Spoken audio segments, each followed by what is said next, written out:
Hello everyone, welcome to GATE Academy. मैं हूं गोपाल शर्मा और मैं आपको पढ़ा रहा हूं स्ट्रेंथ ऑफ मटेरियल। तो बच्चों, प्रीवियसली हम लोगों ने जितना थ्योरेटिकल पार्ट है हमारे प्रिंसिपल स्ट्रेस सिस्टम या कह लीजिए कि कॉम्प्लेक्स स्ट्रेसेस वाले चैप्टर का, that is our chapter number 2 cover कर लिया है। तो अब उसके वर्कबुक क्वेश्चंस कुछ देखेंगे, है ना।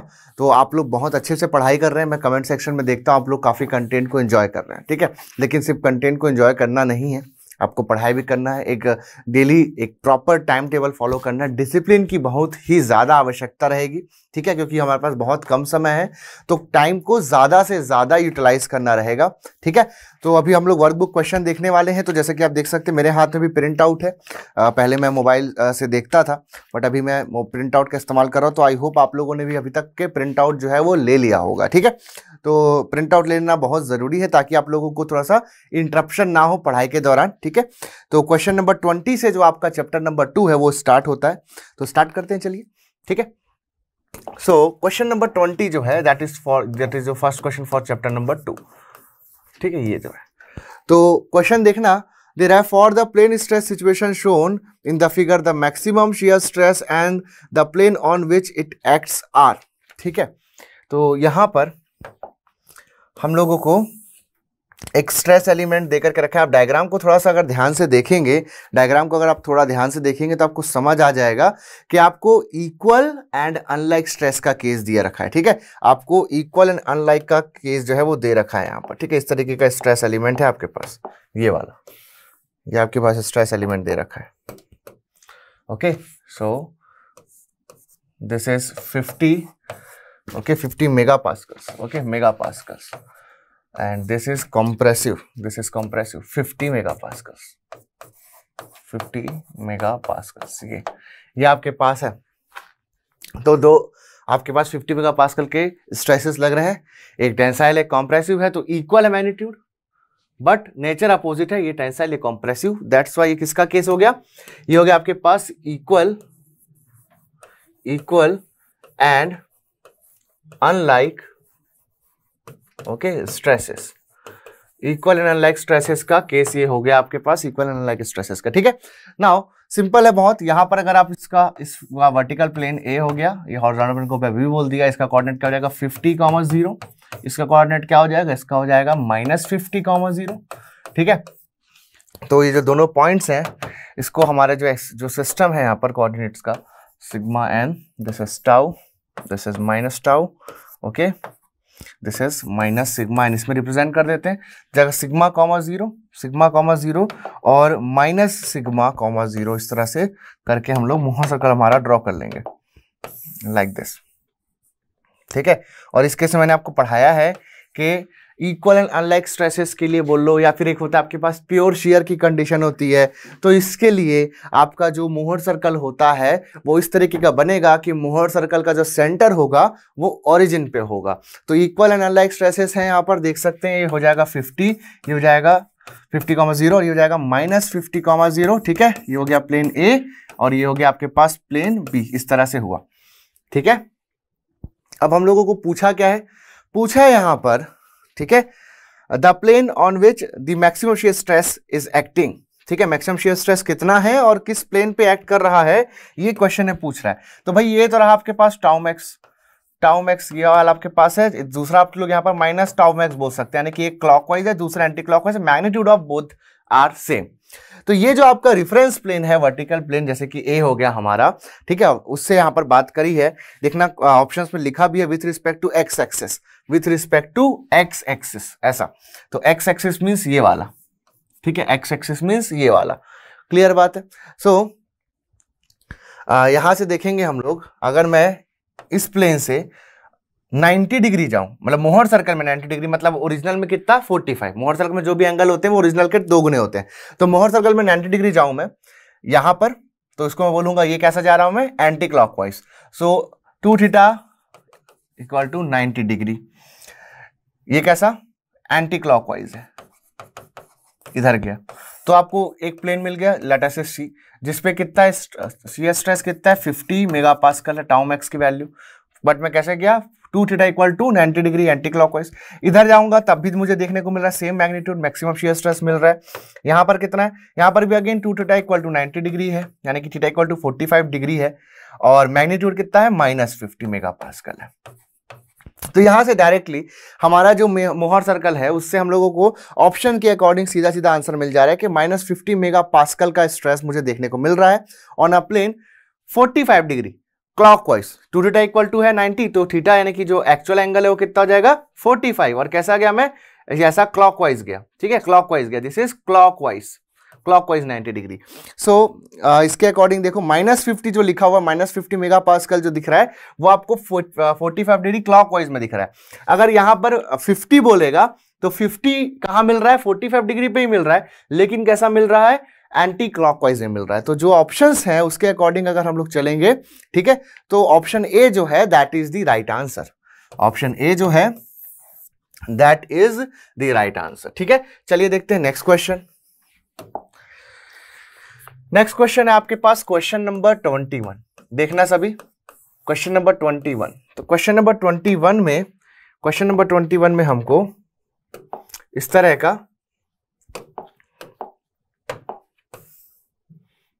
का एक एलिमेंट दे रखा है, ठीक है, इस तरह का एक एलिमेंट दे रखा है, दिस इज 8 मेगापास्कल, इसमें नॉर्मल स्ट्रेस इस वाले फेस पे ये आपके पास 3 मेगापास्कल, ठीक है। फिर एक थीटा डिग्री पे एक ऑब्लिक प्लेन जो है that is 45 degree, okay, theta equal to 45 degree पे, ये 45 डिग्री पे एक ऑब्लिक प्लेन है जिसपे नॉर्मल स्ट्रेस दे रखा है, यहाँ पर नॉर्मल स्ट्रेस है यहाँ पर 2 मेगापास्कल, और जो शियर स्ट्रेस है इस तरीके का दैट इज 3 मेगापास्कल्स, ठीक है। अब यहाँ पर क्या पूछा है, डिटरमाइन द 2 प्रिंसिपल स्ट्रेसेस बोला है यहाँ पर। तो जो प्रिंसिपल स्ट्रेस है उसकी वैल्यू आपको फाइंड आउट करनी है। तो सिंपली आप यहां पर क्या कर सकते हो, जो आप लोगों का एनालिटिकल मेथड है आप उसको यूज कर सकते हो, या फिर अगर आप चाहो तो ग्राफिकल मेथड भी यूज करते हो। तो एनालिटिकल या ग्राफिकल दोनों में से जो भी अप्रोच आपको सूटेबल लगे आप उसका इस्तेमाल कर सकते हो ना। जैसे इसको आप एनालिटिकल मेथड से यूज करोगे तो फर्स्ट ऑफ ऑल आप नोटिस करोगे इस वाले फेस पे ऐसा, इस वाले फेस पे आपको कुछ ड्रॉ करके नहीं दिया तो आपको कंप्लीट करना पड़ेगा डायग्राम को, ठीक है। तो ये इस तरह से इसमें एक शियर स्ट्रेस आएगा, है ना, और कुछ नॉर्मल स्ट्रेस भी आ रहा होगा, ठीक है। लेट अस से दिस इज सिग्मा वाई जो कि अननोन है, सिग्मा वाई जो कि अननोन है। अभी के लिए मान लो, हो सकता है कि वैल्यू 0 हो इसकी, टाउ की, इसकी तो 0 नहीं हो सकती, कॉम्प्लीमेंट्री है, ठीक है, लेकिन इसकी कुछ वैल्यू हो सकती है। अभी हमको नहीं पता, हो सकती है 0, तो अभी फिलहाल के लिए मैंने मान लिया कि उसमें कोई वैल्यू है, ठीक है। अब देखना, चाहो तो आप लोग मोहर सर्कल लगा लो, चाहो तो आप लोग एनालिटिकल मेथड लगा लो, यहां जो सिग्मा वाई है वो आपके पास आ जाएगा। कैसे एनालिटिकल मेथड से कैसे निकाल सकते हैं बताता हूं, okay.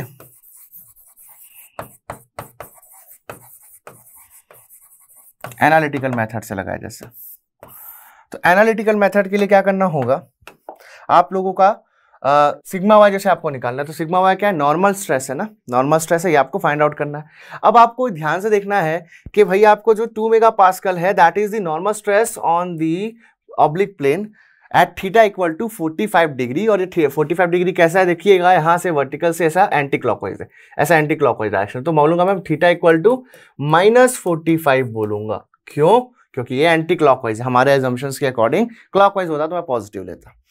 So theta equal to -45 degree पे ये वाला प्लेन मौजूद है, ठीक है। सो सिंपल है, theta sigma theta equal to -45 degree में निकाल दूंगा, ठीक है, जो कि किसके बराबर है, 2 मेगापास्कल के बराबर है। मुझे वैल्यू ऑलरेडी पता है।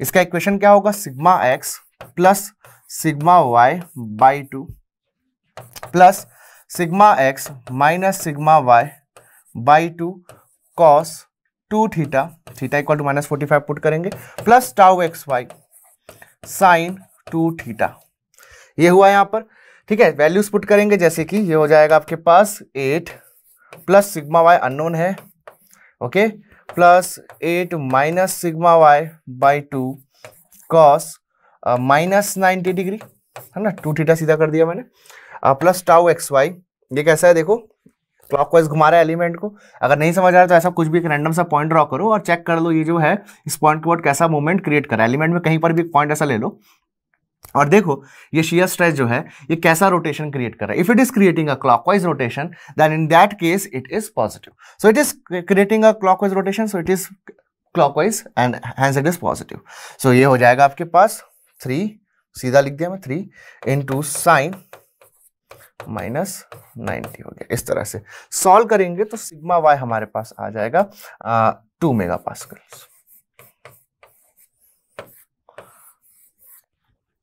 सॉल्व करने पे अब ये आप लोग ये यहां से समझ आ गया कि जीरो तो नहीं है। दूसरा, आप अगर इसका मोहर सर्कल अगर आप देखते हो, ठीक है, यानी कि ग्राफिकल मेथड से भी देखते हो, तो आपको पहले तो सिग्मा वाई जो है वो मिल जाएगा। सिग्मा वाई आने के बाद आप लोग सिंपली जो आप लोगों का प्रिंसिपल स्ट्रेस है वो निकाल लोगे, डायरेक्टली फॉर्मूला से निकल जाएगा।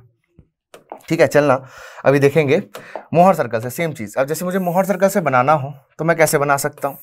मोहर सर्कल से अगर मुझे बनाना हो इसी क्वेश्चन को तो कैसे बनेगा? ओके, सो ग्राफिकल मेथड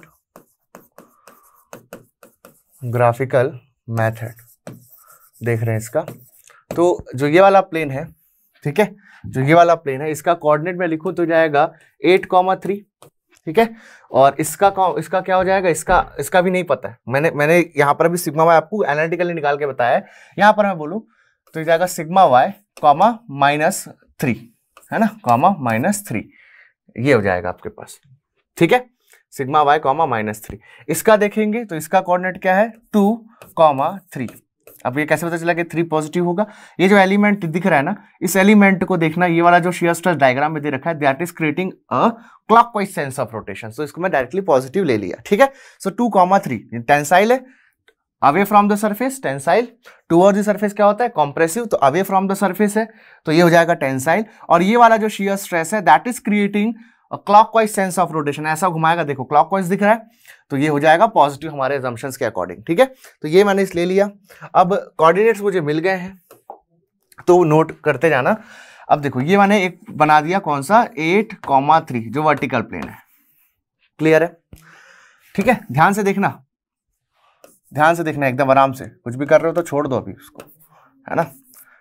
ठीक है, अब देखो ये हो गया आपके पास।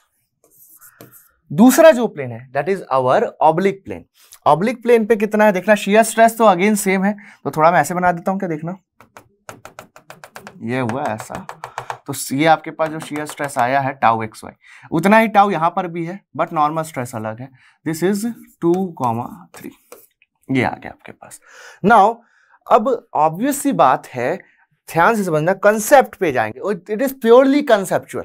अगर आप ग्राफिकल पे जा रहे हो तो ये पूरा कंसेप्चुअल है और कुछ भी इसमें ऐसा ट्रिक एक्सेट्रा नहीं है। हमको पता है कि ये प्लेन या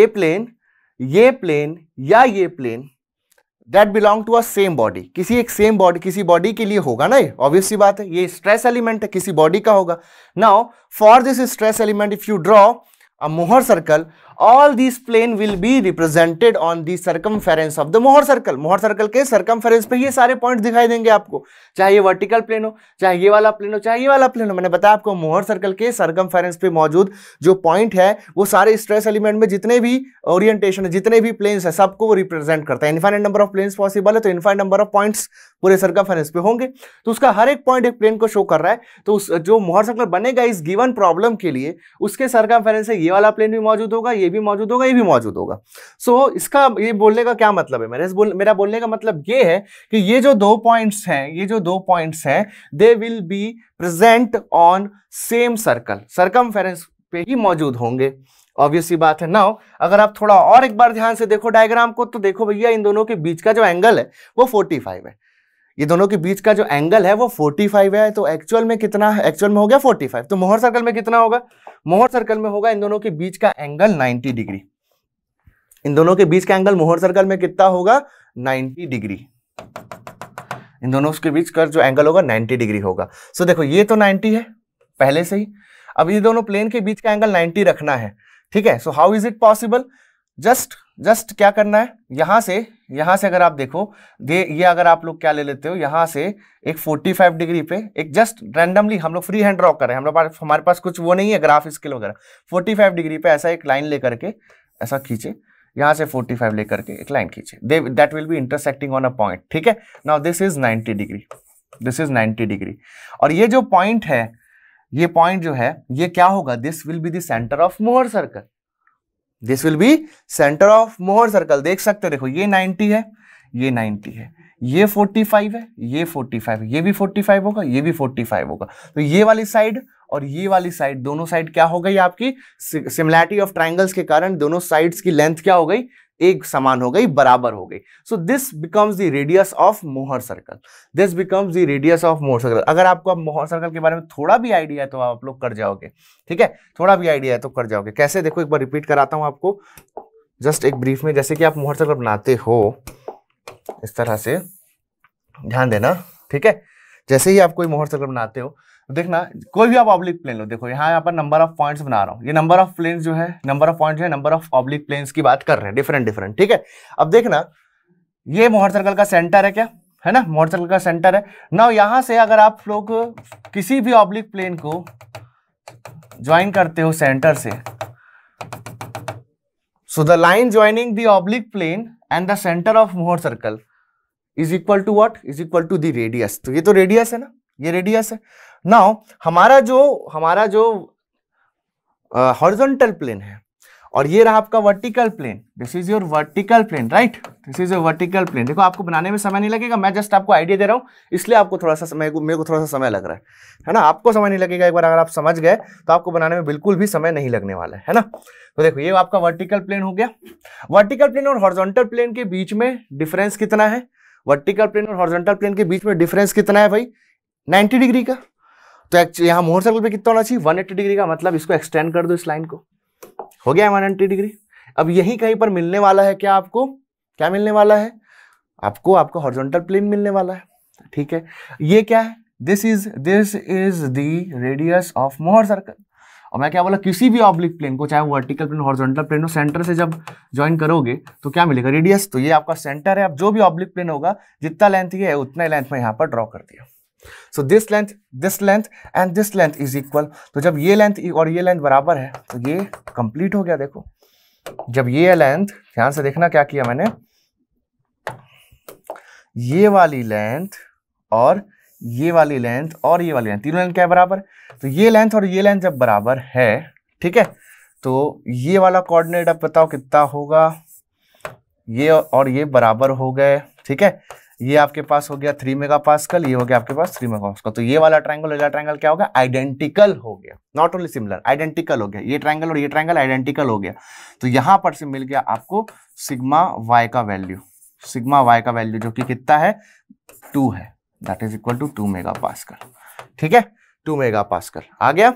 नाउ आपको क्या पूछा है क्वेश्चन में आप लोगों को पूछा है डिटरमाइन दी 2 प्रिंसिपल स्ट्रेसेस। तो सिग्मा वाई आ गया आपके पास, ठीक है। तो क्वेश्चन में अब आपके पास सिग्मा एक्स है, सिग्मा एक्स आपके पास बेटा 8 मेगापास्कल है, ठीक है। सिग्मा वाई आपके पास कितना है, 2 मेगापास्कल से, ठीक है। और टाउ एक्स वाई जो है दैट इज 3 मेगापास्कल। अब मैं इसके आगे सॉल्व नहीं करूंगा, है ना। अब ये फॉर्मूला बन गया, सीधा फॉर्मूला बेस्ड क्वेश्चन हो गया। तो 2 प्रिंसिपल स्ट्रेस इस फॉर्मूले से निकलते हैं, sigma 1 sigma 2 that is sigma x plus sigma Y by 2, okay, plus minus root over sigma x minus sigma Y by 2 whole square plus tau x Y square. ये हो गया। आपको कुछ नहीं करना है, आपको क्या करना है, आपको अब इसमें वैल्यू पुट करनी। इतना कर सकते हो ना, इतना मैंने बताया ना भाई, तो आप इतना तो कर सकते हो, वैल्यू पुट करना। चलो वैल्यू पुट करो और मुझे ना आंसर कमेंट में बताना कि क्या क्या आया। कमेंट में बताना सिग्मा 1 कितना मेगापास्कल आया है और सिग्मा 2 कितना है। आंसर आपको यानी बताना है। और ऐसे ऐसे आंसर कैसे लिखोगे, आंसर लिखने का तरीका देखना, क्वेश्चन नंबर 21 आंसर, ठीक है, आंसर ऐसे लिखना, ठीक है। आंसर 1 इक्वल टू ऐसा लिख देना, 2 इक्वल टू 1 का मतलब हो जाएगा सिग्मा 1, 2 का मतलब हो जाएगा सिग्मा 2। कमेंट सेक्शन में आंसर दिखना चाहिए, सभी का दिखना चाहिए, ठीक है। ऐसा नहीं है कि नहीं दिखना, नहीं आप लोग, ठीक है, आंसर तो आ गया, सर को बताने की क्या जरूरत है, आंसर दिखना चाहिए, ठीक है, आंसर दिखना चाहिए मेरे को। नेक्स्ट बात करते हैं, नेक्स्ट क्वेश्चन, क्वेश्चन नंबर 22, बहुत ही अच्छा क्वेश्चन है, ठीक है। क्वेश्चन नंबर 22 पे जाते हैं, है ना। क्वेश्चन नंबर 22 आपका बहुत ही प्यारा, बहुत ही कंसेप्चुअल क्वेश्चन है, ठीक है। Question number 22, question number 22, question number 22 में देखना बोल रहा है, आप लोग पास प्रिंट आउट होना चाहिए ना, ठीक है। The state of stress at a point on an element is shown in the figure. आप लोगों को एक स्ट्रेस एलिमेंट देकर के रखा है, ओके और इसमें इसको इस तरह से 45 डिग्री पे इस तरह से रखा है, मैंने भी उसको 45 डिग्री पे रख दिया, ठीक है। अब देखो इसमें इस तरह से ये वाले फेस पे है ना, ये वाले फेस पे देखना डायग्राम में टेंसाइल स्ट्रेस लग रहा है P मैग्नीट्यूड का, और इस तरह वैसा कंप्रेसिव स्ट्रेस लग रहा है P उसका मैग्नीट्यूड है, ठीक है। ये जो एंगल है, ये जो एंगल है, this angle, okay, this angle is 45 degree, this angle is 45 degree, ठीक है।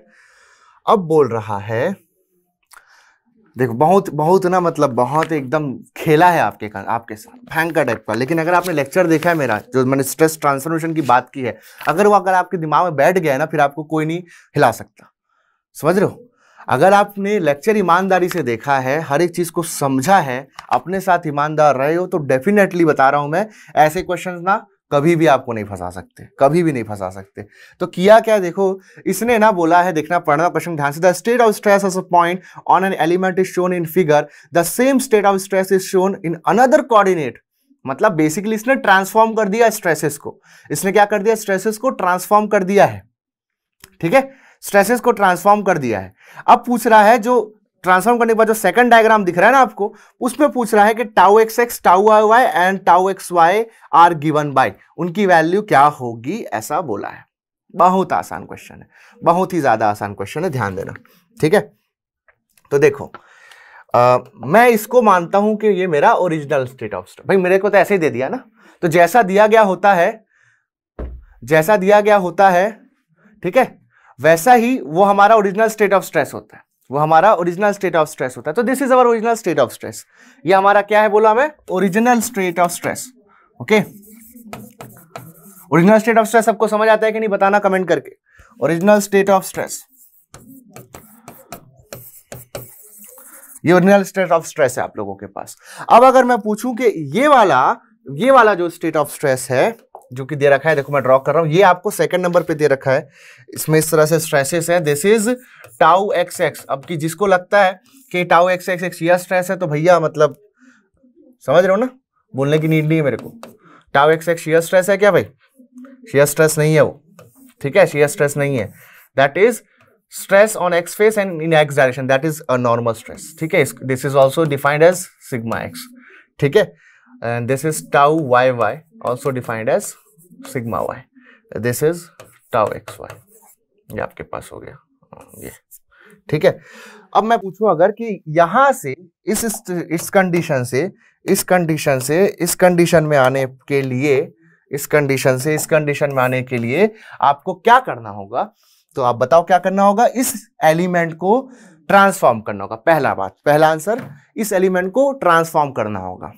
क्या करना होगा का आंसर मिल गया, एंड कितना करना होगा, हाउ मच, हमको इसको theta equal to 45 degree transform करना होगा, ठीक है, थीटा इक्वल टू 45 डिग्री इसको हम लोगों को ट्रांसफॉर्म करना होगा, ठीक है। नाउ 45 कैसा है भाई, इसको घुमा करके ऐसा कर दो, ये सीधा हो जाएगा, ठीक है। ये जो एंगल, अब देखो बोल सर ऐसा ही क्यों किए भाई, ऐसा ही क्यों किए, देखो मैंने कैसे सोचा इसको, आपको भी शायद वैसे ही सोचना चाहिए था, अगर आपने नहीं सोचा तो। देखो इसको ऐसा 45 डिग्री रखा गया है, तो इसको सीधा करने के लिए, इसको जब ऐसा 45 डिग्री रखा गया, मैंने जब इसको फर्स्ट टाइम देखा था क्वेश्चन को, जब मैं स्टूडेंट था, तो मैंने यही सोचा था भाई, जब इसको 45 डिग्री ऐसा ले जाया गया, तो इसको सीधा करने के लिए वापस कैसा लाना होगा, ऐसा लाना होगा, है ना। इसको वापस अगर ऐसा सीधा करना है, तो इसको और ऐसा नहीं घुमाऊंगा मैं, 90 डिग्री नहीं घुमा दूंगा उसको, मैं वापस 45 डिग्री लाऊंगा। तो जब वापस लाऊंगा तो ये क्या हो जाएगा, 45 डिग्री ऐसा क्लॉकवाइज हो जाएगा, क्या है ना, ये हो जाएगा। तो अब क्या करो मालूम, बस अब आपको समझ आ गया। अब आप क्या करो, इसका मोहर सर्कल ड्रॉ कर दो और ट्रांसफॉर्मेशन कर दो। ट्रांसफॉर्मेशन कितने डिग्री करना है, 45 डिग्री क्लॉकवाइज ट्रांसफॉर्मेशन करना है। आपको जो प्लेन्स है उसकी कंडीशंस मिल जाएगी, ठीक है, प्लेन जो है उसकी कंडीशन आपको मिल जाएगी, ठीक है। चलिए मोहर सर्कल पहले तो ड्रॉ करते हैं। तो ये वाला जो प्लेन है, ये वाला जो प्लेन है अभी फिलहाल के लिए, इसका कोऑर्डिनेट क्या है, p, 0 और इसका क्या है -p, 0। ये हो गया आपके पास, ठीक है। तो इसका मोहर सर्कल बना लेते हैं, चलिए। तो मोहर सर्कल बनाया, ये मोहर सर्कल का जो सेंटर होगा कहाँ पर होगा, ओरिजिन पे होगा। तो देखो मैं कितना मस्त पहले मोहर सर्कल बना दे रहा हूँ, फिर एक्सिस बना दे रहा हूँ, है ना। तो ऐसा आप लोग ऐसा आप लोग मत करना, मैं कर सकता हूँ, मेरे को अलाउड है, ठीक है। सिग्मा एन हो जाएगा tau, okay, -σn minus tau.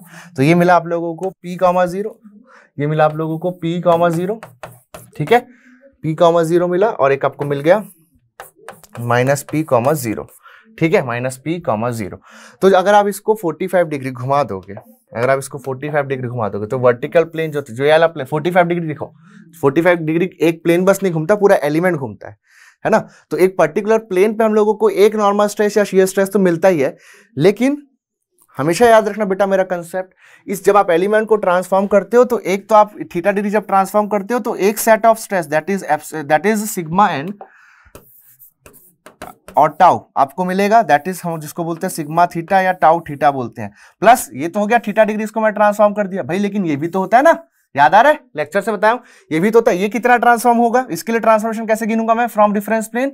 इसके लिए मैं गिनूंगा ट्रांसफॉर्मेशन को थीटा प्लस 90 डिग्री या फिर 90 प्लस थीटा डिग्री। तो दूसरा एक और आपको मिलता है 90 प्लस थीटा डिग्री पे, ठीक है। तो जो आपका एलिमेंट है, एक स्क्वायर शेप जैसा आपने एलिमेंट लिया होता है हमेशा, इन जनरल में बोलूं तो एक इसका अगर वर्टिकल ये वाला फेस अगर ट्रांसफॉर्म हो रहा है तो दूसरा फेस भी उसके साथ साथ ट्रांसफॉर्म होता है। लेकिन जनरली इन क्वेश्चंस हम लोगों को कोई एक प्लेन का सिर्फ थीटा डिग्री का पूछा होता है, जैसे कि बोलेगा कि 45 डिग्री पे क्या स्ट्रेस है, तो किसी एक प्लेन का पूछा जाता है, किसी एक प्लेन का पूछा जाता है। जैसे मैं इसको थीटा डिग्री रोटेट किया, दैट इज 45 डिग्री रोटेट किया, तो 45 डिग्री रोटेट करने के बाद जो मुझे प्लेन मिलेगा उस 45 डिग्री पे मौजूद प्लेन की बात करेगा, वो पूछेगा बताओ वहां पर नॉर्मल स्ट्रेस कितना है, वहां पर शियर स्ट्रेस कितना है, ठीक है। ये तो उसका सवाल करने का तरीका है, लेकिन एज एन इंजीनियर हमको पता होना चाहिए कि ये तो एक ट्रांसफॉर्म होगा ही, लेकिन इसके साथ साथ जो इसका हॉरिजॉन्टल प्लेन है वो भी तो ट्रांसफॉर्म होगा ना। तो ये हमेशा याद रखना कि एक ट्रांसफॉर्मेशन आपको थीटा पे मिलेगा तो दूसरा 90 प्लस थीटा पे मिलना ही मिलना है।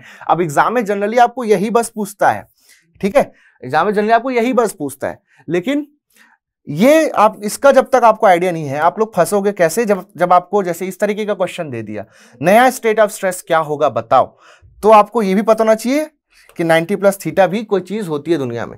अब देखो जब आप इसको जब आप लोग ट्रांसफॉर्म करें 45 डिग्री क्लॉकवाइज, तो जो ये वाला प्लेन है, लेट अस से दिस इज ए, ये अब क्या बन गया, ए डैश बन गया। ये जो बी था वो क्या बन गया, आपका बी डैश बन गया, ठीक है ना भाई। तो आपका अगर ए क्लॉकवाइज होगा तो बी एंटी क्लॉकवाइज चल जाएगा, नहीं ऐसा नहीं हो सकता। अगर ए क्लॉकवाइज गया है, पूरा एलिमेंट ही क्लॉकवाइज घूम रहा है ना, तो ये भी तो ये कैसा हो जाएगा, अगर इसको ऐसा घुमा रहे हो, so this will move in this position, ये जो ए है that will move like this, और जो बी है that will move like this, है ना। तो ए अगर आपका क्लॉकवाइज गया है तो बी भी तो क्लॉकवाइज ही जाएगा। कहीं ऐसा हो सकता है क्या कि ए एंटी क्लॉकवाइज या बी क्लॉकवाइज चल जाए, नॉट पॉसिबल एट ऑल। कई लोग ऐसा पूछते हैं, आप बोलोगे सर ऐसा बताने की नीड ही क्या आती है, बेटा कई लोग पूछ चुके हैं मुझसे इस टाइप का सवाल, मतलब यहाँ दिल पे चोट लगती है, समझ रहे हो, ऐसा बच्चे लोग पूछ देते हैं। तो मैंने बता दिया भैया ए अलग जाए और बी अलग जाए नहीं हो सकता, ए अगर क्लॉकवाइज घूमेगा तो भैया बी भी तो क्लॉकवाइज घूमेगा उसके साथ में, ठीक है। हाँ, सो यहां से क्लॉकवाइज गया मैं कितना 45 डिग्री, नहीं मोहर सर्कल में तो जाना पड़ेगा कितना 90 डिग्री, तो क्लॉकवाइज गया मैं 90 डिग्री। तो ए डैश जो है हमारा, ए डैश पे देखो कोऑर्डिनेट मिल गया मुझे कितना, यहां पर कितना है भाई, नॉर्मल स्ट्रेस तो 0 हो गया, नॉर्मल स्ट्रेस तो 0 हो गया। और शियर स्ट्रेस कितना आ गया, देखो शियर स्ट्रेस कितना आ गया इसमें, देखो शियर स्ट्रेस आ रहा है माइनस में, माइनस, और ये कितना है यहां से आता है, देखो इस मोहर सर्कल का रेडियस कितना है, if you see closely this is 0 0, this is p, so the radius of Mohr circle is equal to p, okay, so this is also what, this is also p, so minus p आ गया। Minus p बोले तो क्या, a dash पे anti clockwise है, देखो यहाँ diagram में भी दिख रहा है एंटी क्लॉकवाइज है। दैट्स वाई मेरा साइन कन्वेंशन जो है वो मैं जनरली यूज करता हूं, ठीक है, ताकि गेट में ऐसा कुछ प्रॉब्लम मत हो। तो मैक्सिमम जो स्टूडेंट्स मुझसे पढ़े हुए देखते हैं कि मतलब मैं जो साइन कन्वेंशन फॉलो करता हूं उससे कभी गेट एग्जामिनेशन के क्वेश्चंस में आप नहीं फंसोगे, ईएससी में कहीं नहीं फंसोगे, ठीक है। तो मेरा जो साइन कन्वेंशन अगर आप फॉलो कर रहे हो तो आप लोग को प्रॉब्लम नहीं होगी। तो देखना यहाँ पर भी आप लोग को सेम आ गया, ए डैश आप देखोगे वहां पर क्या लग रहा है, एंटी क्लॉक का शियर स्ट्रेस लग रहा है, यहाँ से भी दिख रहा है ना। तो आप लोगों को -p मिल गया, ठीक है। तो यहां पर अगर आप देखोगे 0 भी तो मिला है, यानी कि टाउ एक्स एक्स की वैल्यू क्या हो गई 0। सेम वैसे ही आपका जो ये प्लेन बी था, ये भी कैसा गया क्लॉकवाइज 45 डिग्री, मोहर सर्कल पे 90 डिग्री, यहां पहुंच गया। ये बी डैश है आपके पास, दिस इज बी डैश है ना, दिस इज बी डैश, ठीक है, this is B dash. So यहां पर देखो normal stress again 0, normal stress 0 और शियर स्ट्रेस कितना equal to radius that is P, यहाँ पर पॉजिटिव है, तो देखो यहाँ क्लॉकवाइज लग रहा है। सो जो नॉर्मल सिग्मा वाई या बोल दो टाउ वाई वाई बोलो, कितना आया टाउ वाई वाई 0 आया, टाउ एक्स एक्स यानी कि सिग्मा एक्स कितना आ गया 0 आ गया। तो जो तीन चीजें पूछी है इसमें tau X X, tau Y Y, tau X X that is sigma X कितना आ गया 0, tau Y Y, tau Y Y that is sigma Y कितना आ गया 0, ठीक है। और यहां पर जो टाउ आ रहा है x y that is equal to minus P आ रहा है। किस पे पूछा, इस वाले इस पे पूछा है ना, ठीक है। टाउ एक्स वाई की आपको वैल्यू पूछा है, ठीक है, टाउ एक्स वाई की आपको वैल्यू पूछा है। एंड हाँ अब देखो यहां पर आप लोग को ऑप्शन में जो है माइनस पी नहीं दे रखा है, तो बोलोगे सर फिर तो आंसर गलत हो गया। नहीं बेटा, आप लोगों का जो मैग्नीट्यूड है ना वो पी है, और इसमें डायरेक्टली जो स्ट्रेस दे रखा है वो एंटी क्लॉकवाइज। डायग्राम में देखो, डायग्राम में अगर आप देखोगे कि जो स्ट्रेस एलिमेंट में है ना शियर स्ट्रेस का डायरेक्शन शो करके रखा हुआ है, उसने बाय डिफॉल्ट शो करके रखा है क्या कि वो एंटी क्लॉकवाइज है। तो आपको अब माइनस लिख करके ये बताने की नीड नहीं है कि वो एंटी क्लॉकवाइज है। सो आंसर के अकॉर्डिंग हम चले, क्योंकि डायग्राम में क्लियरली मेंशन्ड है भाई। अगर हाँ, अगर मान लीजिए यहां पर डायग्राम में क्लॉकवाइज शो कर दिया होता, सपोज इस डायग्राम में क्लॉकवाइज शो कर दिया होता, लेकिन जब हम लोग कैलकुलेट किए तो क्या पता चलता कि भाई एंटी क्लॉकवाइज है, तब प्रॉपर्ली वहां पर हम लोगों को नेगेटिव साइन शो करना होता। क्यों? क्योंकि हमको पता है कि इनिशियली जो भी हम लोग साइन एज्यूम करते हैं, अगर सॉल्व करने के बाद अपोजिट उसका डायरेक्शन हो रहा होता है तो आंसर नेगेटिव मिलता है हम लोगों को, है ना। जैसे इनिशियली आपने टेंसर एज्यूम कर लिया, सॉल्व किए तो नेगेटिव आया, इसका मतलब क्या, आपका अजम्पशन रॉन्ग था। तो इसने इस डायग्राम में एज्यूम कर दिया है बेसिकली कि वो एंटी क्लॉकवाइज है, शो कर दिया है कि वो एंटी क्लॉकवाइज है। सो अब आपके पास एंटी क्लॉकवाइज जब आ ही रहा है तो you just need to show the magnitude. So ये जो एंटी क्लॉकवाइज शियर स्ट्रेस दिख रहा है, ये जो एंटी क्लॉकवाइज शियर स्ट्रेस दिख रहा है, you just need to write the magnitude. So this will be equal to P, और ये कैसा है, एंटी क्लॉकवाइज है, क्योंकि ये दे भी रखा है। सो पी एंटी क्लॉकवाइज दे रखा है ऑलरेडी, तो माइनस साइन लिखने की यहां पर आवश्यकता नहीं है। तो आंसर जाएगा 0 0 एंड पी, 0 0 एंड पी, ठीक है। क्लियर है बात आप लोग? ओके तो यहां पर आपको एंटी क्लॉकवाइज साइन जो है वो शो करके रखा हुआ है, यहां से हमको एंटी क्लॉकवाइज ही मिल रहा है ए पे। सो जो डायरेक्शन दिया हुआ है आंसर में भी वही डायरेक्शन पता चल रहा है। There is no change in our initial assumption, जो इनिशियली इसने देके रखा है उसमें कुछ चेंजेस नहीं आ रहे हैं। That's why we don't need to mention the negative sign. अगर नेगेटिव साइन मेंशन कर दोगे तो पता है क्या हो जाएगा, आपने यहां पर शो करके रखा है कि एंटी क्लॉकवाइज, फिर आपने लिख दिया माइनस पी, का मतलब वो क्लॉकवाइज हो जाएगा। तो ऐसा नहीं करना है। तो साइन आप लोगों को ऑलरेडी डायग्राम में दे रखा है, तो हम लोग उसका सिर्फ मैग्नीट्यूड बता देंगे, भैया ये एंटी क्लॉकवाइज जो शियर स्ट्रेस लग रहा है ना, इसका मैग्नीट्यूड पी है, ऐसा मैं बोल दूंगा, बात खत्म, ठीक है। 0 0 पी, इसका जो ऑप्शन नंबर बी है वो आप लोगों का करेक्ट आंसर है। ओके, ऑप्शन नंबर बी जो है दैट इज करेक्ट आंसर। ठीक, चलिए नेक्स्ट क्वेश्चन देखते हैं। हाँ भाई, क्वेश्चन नंबर 23 एंड 24 में बोल रहा है, 23 एंड 24 में बोल रहा है आप लोग को, state of stress at a point P in a two dimensional loading is such that Mohr circle is a point located at 175 megapascal on positive normal stress axis. ठीक है, देखना क्या बोल रहा है, क्वेश्चन नंबर 23 एंड 24 जो है इसमें बोल दिया आपको कि मोहर सर्कल इस तरह से आपको मिला किसी पर्टिकुलर प्रॉब्लम में कि मोहर सर्कल जो है that is a point located on positive normal stress axis, इस तरफ है ना। Okay, located at 175 megapascal. तो ये जो है पॉइंट मिल गया कहां पर, 175 megapascal. Okay, the maximum and minimum principal stresses respectively from the Mohr circle are. तो भाई ये जैसे कि सपोज किसी प्लेन के लिए दिया होगा, एक्स वाई प्लेन के लिए बात कर रहा होगा, एक्स वाई प्लेन के लिए, तो एक्स वाई प्लेन के लिए बात कर रहा है प्रिंसिपल, ये Mohr circle x Y plane में क्या दिख रहा है आपको, पॉइंट दिख रहा है। तो एक्स वाई प्लेन में जो आपके प्रिंसिपल स्ट्रेसेस आ रहे हैं सिग्मा 1 एंड सिग्मा 2, दोनों का मैग्नीट्यूड क्या हो जाएगा भाई यहाँ पर, सेम हो जाएगा। So both will be 175 and 175, ये हम लोगों ने थ्योरी लेक्चर से पढ़ रखा है। तो सॉरी, इसके अकॉर्डिंग जो ऑप्शन नंबर बी है आपका, दैट इज 175, 175, वो आप लोगों के पास करेक्ट आंसर होगा। ठीक है, करेक्ट आंसर होगा। Direction of maximum and minimum principal stresses at point P, okay, maximum and minimum principal stresses from for point P from the Mohr circle are. अब यहां पर अगर आप देखेंगे तो प्रिंसिपल प्लेन्स की डायरेक्शन की बात कर दिया, प्रिंसिपल प्लेन्स की डायरेक्शन क्या क्या है फ्रॉम द पॉइंट पी। तो जो दोनों प्लेन्स हैं, दोनों जो प्लेन्स हैं, अगर आप यहां से लोकेट करना चाहो तो नहीं कर सकते, क्योंकि ये तो आपका पॉइंट बन गया, मोहर सर्कल तो पॉइंट बन गया आप लोगों का।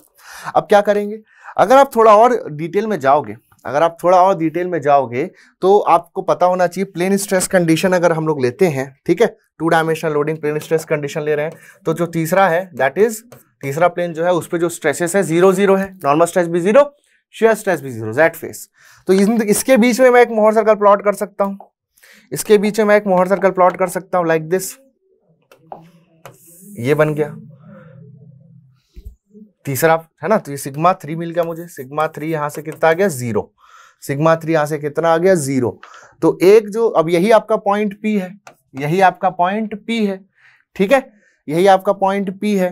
नाउ यहां से अगर आप देखते हो, so this is theta equal to 0 degree, theta equal to 0 degree, ठीक है, theta equal to 0 degree. And यहां से फिर जो ये वाला एंगल है ना sir, 2 theta equal to 0 degree, Mohr circle में लिख रहे हैं 2 थीटा लिखेंगे, और यहां पर कितना हो जाएगा, this is 2 theta equal to 180 degree, यानी कि 0 डिग्री, 90 डिग्री पे आप लोगों को दो प्रिंसिपल प्लेन्स जो है यहाँ पर दिख रहे हैं। नाउ तो इसके अकॉर्डिंग आपका जो ऑप्शन नंबर ए है, इसके अकॉर्डिंग जो ऑप्शन नंबर ए है आप लोगों का, that will be the right answer, ठीक है, that will be the right answer. Now कई जगह आप लोग को देखने को मिलेगा जो ओल्ड टेक्स्ट है, क्योंकि ये जो क्वेश्चन था, ये क्वेश्चन गेट का क्वेश्चन है और थोड़ा पुराना है, तो हो सकता है कि क्वेश्चन जो है उसमें फ्रेमिंग में कुछ प्रॉब्लम भी रही, क्योंकि कई बार क्वेश्चंस गलत आते हैं।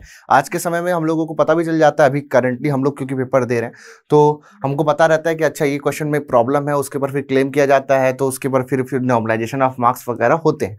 बट ठीक है, कई जगह यहाँ पर ऐसा आंसर भी दिया जाता है कि आपका मोहर सर्कल आपका पॉइंट पे रिड्यूस हो गया है, so all the directions, that is option number D, all the directions will be the principal directions या प्रिंसिपल प्लेन्स होंगे, सारे के सारे planes, which is not possible because it is a 2 dimensional loading, because it is 2 dimensional loading. So तीसरे direction में क्योंकि stress 0 है, that is why एक मोहर सर्कल ये वाला तो बन ही रहा है ना, तो आपको दो डिस्टिंक्ट प्रिंसिपल स्ट्रेसेस दिख रहे हैं, एक 175 और एक 0 0, ठीक है। तो मोहर सर्कल एग्जैक्टली पॉइंट में कब कन्वर्ट होता है, मैंने आपको पढ़ाया है थ्योरी लेक्चर में, इक्वल एंड लाइक स्ट्रेसेस हो, बट केस में 3 डायमेंशनल में।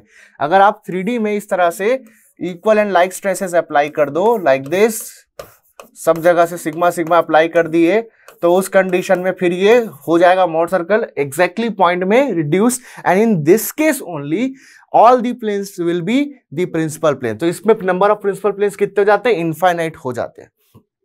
आई बात समझ में। तो all the directions, all direction मतलब क्या, मतलब सारे डायरेक्शंस ना, वो सिर्फ तभी पॉसिबल है जब आप 3D में इसको लोड करो, 3 डायमेंशनल लोडिंग करो और सभी तरफ से क्या करो, इक्वल स्ट्रेसेस अप्लाई करो। और आप कह सकते हो अगर कंप्रेशन की बात है, like that is hydrostatic loading, तो हाइड्रोस्टैटिक लोडिंग भी याद रखना 3 डायमेंशनल लोडिंग है ना कि 2 डायमेंशनल, ठीक है, 3 डायमेंशनल है ना कि 2 डायमेंशनल। सो 3D में कंप्रेसिव स्ट्रेस अप्लाई कर दो इक्वल टू द प्रेशर, ठीक है।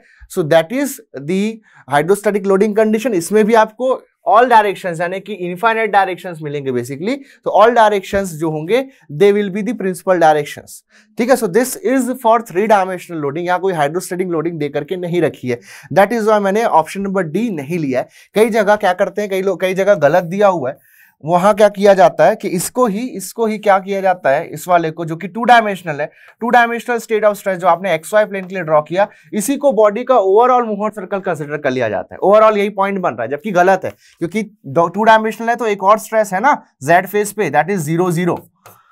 सो दैट इज वाई एक Mohr circle you can draw, 1 Mohr circle you can draw, अगर आप कोई मोहर सर्कल ड्रॉ नहीं कर पा रहे हो, यानी कि इक्वल लाइक स्ट्रेसेस इन 3 डायमेंशनल, मोहर सर्कल एग्जैक्टली पॉइंट है, पूरी बॉडी के लिए मोहर सर्कल जब ड्रॉ किए तो एग्जैक्टली पॉइंट है, तो सारे के सारे प्लेन्स जो है, जितने भी प्लेन्स है, सारे के सारे प्लेन में शियर स्ट्रेस 0 है। That means all the planes, number of plane equal to what, infinite, all the planes will be the principal planes.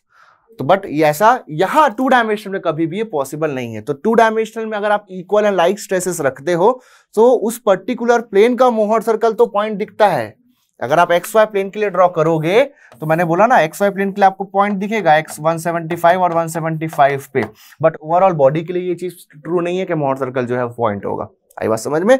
That's why option number D मैंने नहीं लिया है। कई जगह आपको दिख सकता है कि ऑप्शन नंबर डी लिया गया हो, ठीक है। तो मेरे अकॉर्डिंग तो ऑप्शन नंबर ए होना चाहिए, मेरे पास प्रॉपर इसका आर्ग्यूमेंट भी है, ठीक है। So if you are convince you have to take 0 and 90 degree as your answer, ठीक है। नेक्स्ट देखते हैं क्वेश्चन नंबर 25। क्वेश्चन नंबर 25 देखते हैं।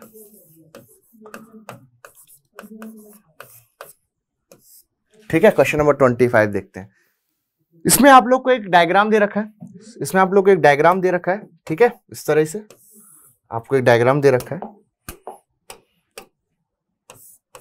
ओके। ये बार है, इस तरफ से इसको फिक्स रखा गया है। इसमें 1 किलो न्यूटन का एक एक्सियल लोड लग रहा है, ठीक है। डायमीटर जो है इसका दैट इज डी, डायमीटर जो है that is D, okay. Diameter जो है दैट इज डी। नाउ इस पे टेंसाइल स्ट्रेस लग रहा है, इसमें अलाउेबल जो टेंसाइल स्ट्रेस है सिग्मा, ठीक है। अलाउेबल जो है tensile stress sigma T for tensile है, और ये अलाउेबल जो वैल्यू है इसकी that is equal to what 25 megapascals. और उसके बाद जो शियर स्ट्रेस है इसमें अलाउेबल टाउ अलाउेबल जो है यहाँ पर शियर स्ट्रेस जो है दैट इज 10 मेगापास्कल, 10 मेगापास्कल, ठीक है। Then the value of minimum safe diameter, तो इसमें सेफ डायमीटर कितना रखा जा सकता है, सेफ डायमीटर इस पर कितना रखा जा सकता है इसकी बात कर रहा है, ठीक है। बहुत अच्छे है। अब देखना कि इसमें अगर हम लोग ध्यान दें, है ना, इसमें अगर ध्यान दें हम लोग, सो शियर स्ट्रेस कहाँ लग रहा है? पहले तो लगेगा अरे यार शेयर तो आएगा नहीं, कई बार लग जाएगा आपको कि शेयर तो आएगा ही नहीं, एक्सियल लोडिंग सर क्या बात कर रहे हो, शेयर कहाँ से आ जाएगा? तो बेटा यहां पर आपको इस प्लेन में तो 0 शेयर दिख रहा है, क्लियर एकदम। लेकिन किसी ना किसी, जैसे ही आप इस प्लेन को, यानी कि जैसे कि सपोज आपने एक एलिमेंट ले लिया, सिंपल एलिमेंट लिया, original state element, stress element ऐसा दिखाई देगा, स्ट्रेस आएगा उसमें, जो भी स्ट्रेस निकाल लेंगे हम लोग। अब जब आप इसको ट्रांसफॉर्म करते जाओगे तो आपको शियर स्ट्रेसेस और नॉर्मल स्ट्रेस की वैल्यू में आपको चेंजेस देखने को मिलेगा, अलग अलग स्ट्रेसेस आते जाएंगे, ठीक है।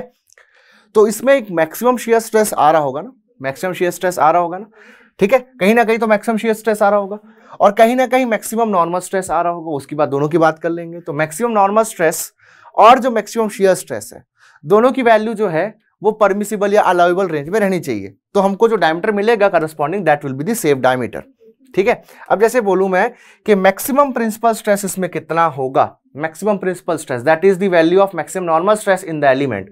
तो भाई इसका अगर मैं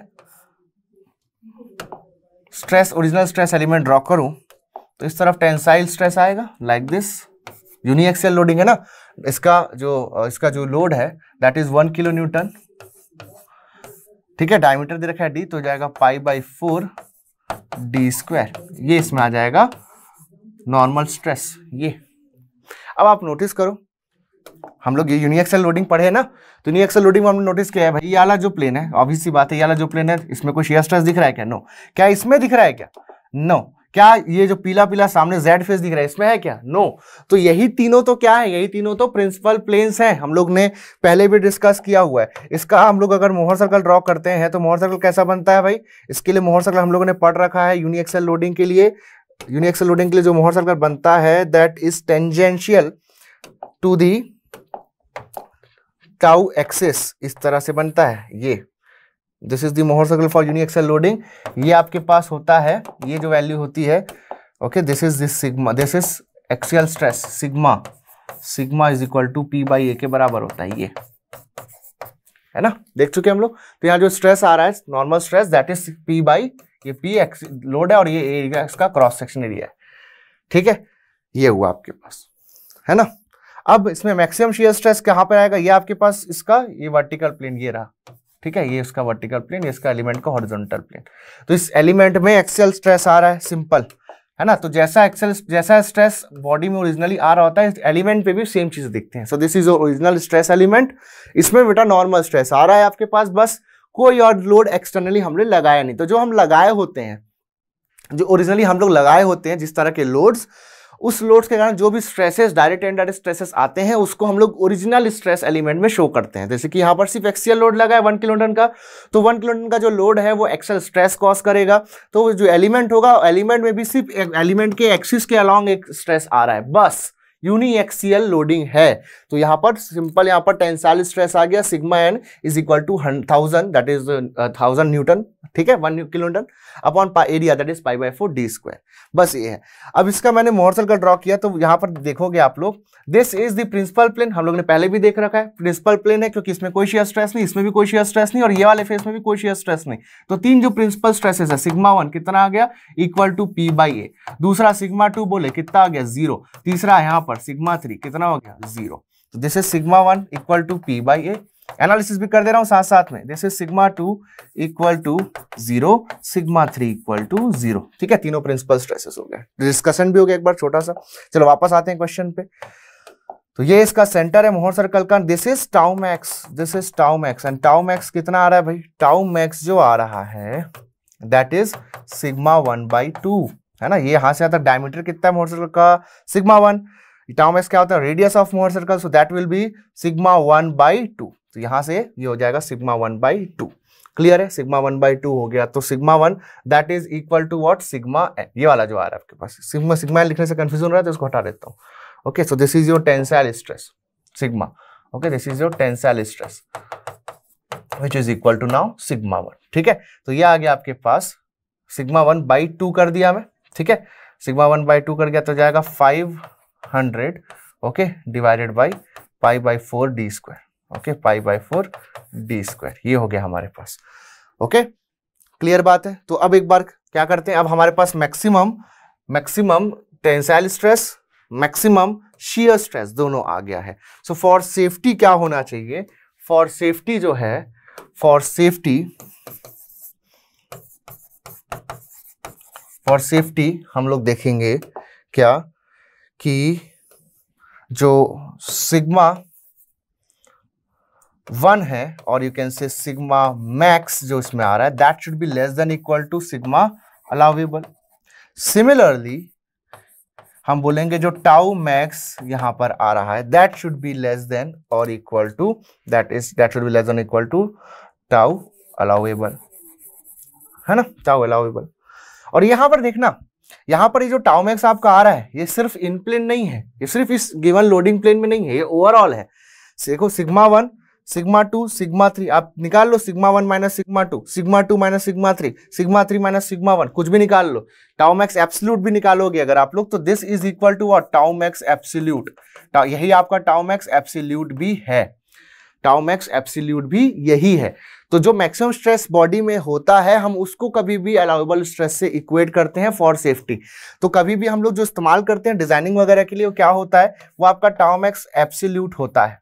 जो एब्सोल्यूट टाउ मैक्स होता है, जो बॉडी में हाईएस्ट शियर स्ट्रेस है, उसकी वैल्यू को हम लोग यूज करते हैं। ठीक है, तो अगर आप चेक कर लोगे इसमें टाउ मैक्स एब्सोल्यूट अगर आप चेक करते हो, तो दैट इज आल्सो सिग्मा 1/2। मैंने आपको एक ट्रिक भी बता रखी थी, टाउ मैक्स इक्वल टू क्या लिख सकता हूं, सिग्मा 1 माइनस सिग्मा 3/2, जिसमें मैंने इसका चुनाव किस आधार पे किया है, अलजेब्रिकली किया है। Algebraically greatest and smallest, algebraically greatest, algebraically smallest. Algebraically greatest कितना, ये हो गया आपके पास sigma 1 that is P/A, sigma 1, ठीक है, P/A पॉजिटिव, और सिग्मा 3 लोएस्ट कितना है, 0 है। तो यहां से अगेन आप लोगों के पास सिग्मा 1/2 ही आ रहा है। ठीक है, so this is your absolute tau max, this is your absolute tau max.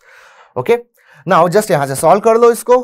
ठीक है, तो आपको मैंने बहुत सारी चीजें डिस्कस करी, अब प्रोसीजर को एक बार ब्रीफ कर देता हूं। तो आपने लोडिंग करी, ओरिजिनल स्ट्रेस एलिमेंट बनाया, आपने सिग्मा मैक्स निकाला, आपने टाउ मैक्स निकाला, बस। अब जो भी मैक्सिमम टेंसाइल स्ट्रेस है, that should be less than the allowable stress और equal to allowable stress, and the maximum shear stress should be less than equal to allowable shear stress. तो ये हो जाएगा आपके पास यहां से 1000 upon π/4 d square, okay, d square okay, less than equal to, is less than equal to 25 mega pascals, ठीक है, मेगा पास्कल्स। अब देखो ये किस में है, ये न्यूटन में है ना, ये न्यूटन में है। हम लोगों को जो डायमीटर पूछा है बेटा वो mm में है, हम लोगों को पूछा है mm में, तो मैं मेगा पास्कल को थोड़ा सा कन्वर्ट कर देता हूं।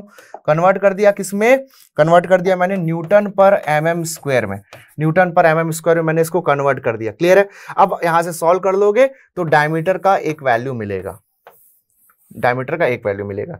लेट अस से this is first answer, this is your first answer. Similarly यहां से सॉल्व करोगे, ठीक है, यहां से सॉल्व करोगे तो हाँ ये हो जाएगा आपके पास कितना है भाई, 500 है ना, 500 upon π/4 d square is less than equal to 10 mega pascal है, तो 10 न्यूटन पर mm। इसको सॉल्व करोगे तो अगेन यहां से एक आंसर आएगा आपका d इक्वल टू समथिंग आएगा।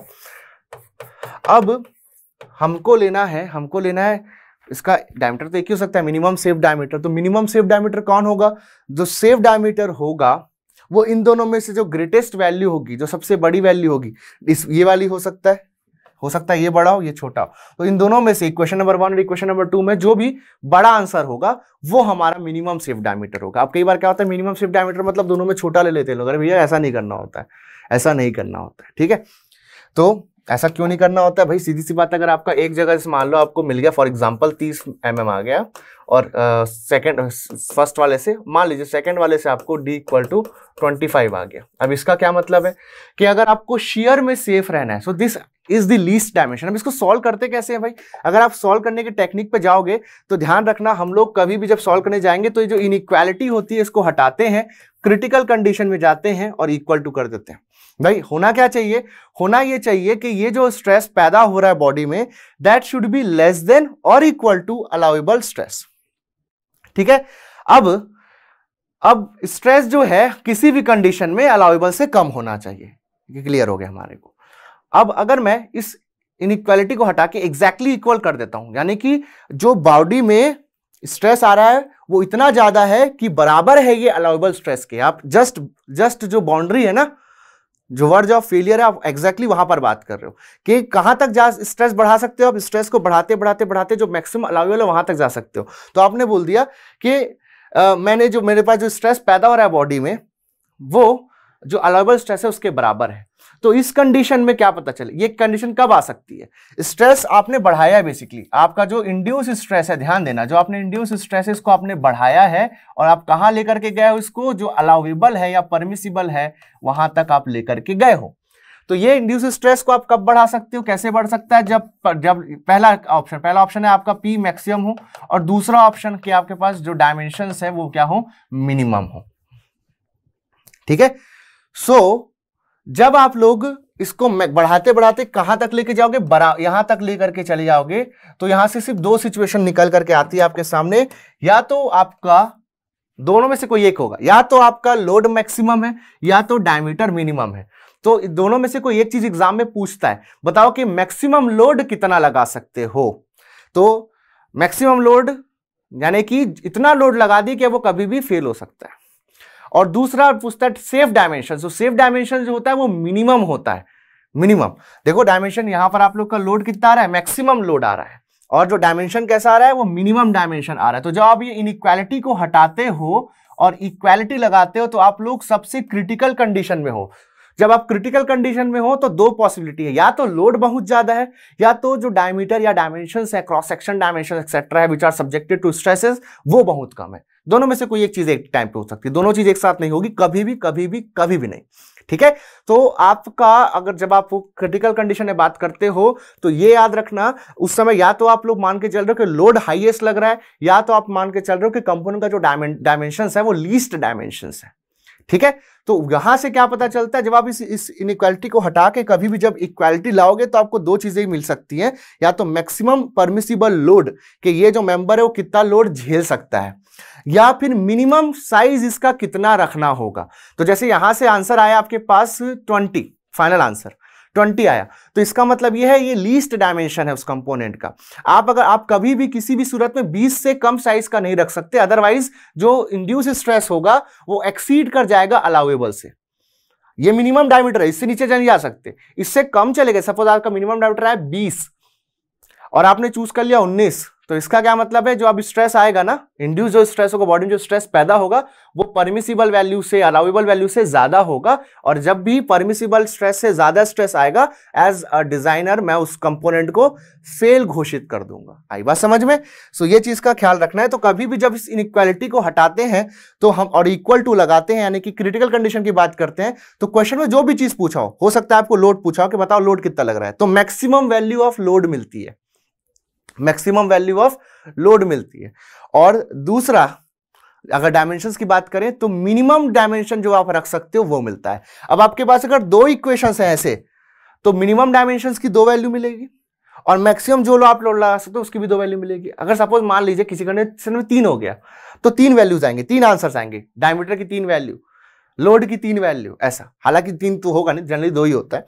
तो एक आपके पास आ गया डायमीटर का फर्स्ट वैल्यू, डायमीटर का सेकंड वैल्यू। तो अब चूज किसको करना है, चूज किसको करना है? तो जब भी डायमेंशंस की बात होती है तो जो, जैसे हमारे पास 2 आंसर्स है डायमीटर के, तो जो हायर वैल्यू होगी इन दोनों में से मैं उसको चूज करूंगा।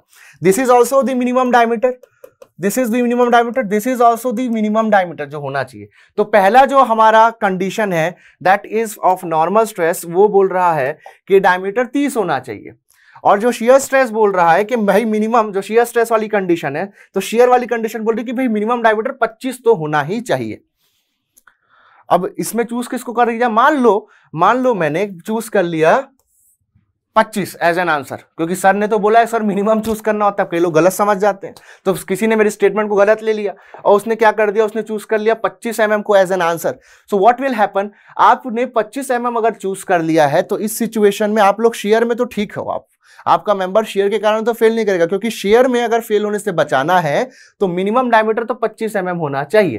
तो आपने मिनिमम डायमीटर चूज किया है 25 mm, तो ठीक है, आप शेयर में तो सेफ हो। लेकिन भैया आप ये तो भूल गए कि नॉर्मल स्ट्रेस में, यानी कि टेंशन में अगर सेफ रहना है तो उस समय तो डायमीटर 30 चाहिए था। अब आपने शाफ्ट को बना दिया कितना, 25 mm का। अभी ऐसा कोई तो है नहीं मतलब कि ये मतलब अपने साइज को अचानक से बढ़ा लेगा जरूरत के हिसाब से, नहीं, एक बार जो बन गया सो बन गया।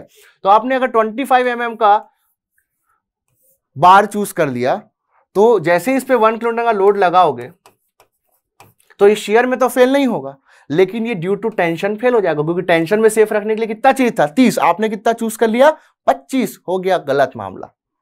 So that is why जब डायमेंशंस की बात आती है और हमारे पास नंबर ऑफ ऑप्शंस रहते हैं, भाई ये भी एक जो पहला क्राइटेरिया है वो बोलता है कि 30 लेना चाहिए, दूसरा क्राइटेरिया बोलता है कि 25 लेना चाहिए। तो दोनों क्राइटेरिया से जो आंसर आ रहा है, इन दोनों के बीच में, या अगर 3 हुए तो तीनों के बीच में जो भी आंसर्स आए हैं, n नंबर ऑफ क्राइटेरिया से जितने भी n नंबर ऑफ आंसर्स आए हैं, तो उनमें से जब डायमेंशन चूज करना होगा तो मैक्सिमम डायमेंशन चूज करते हैं।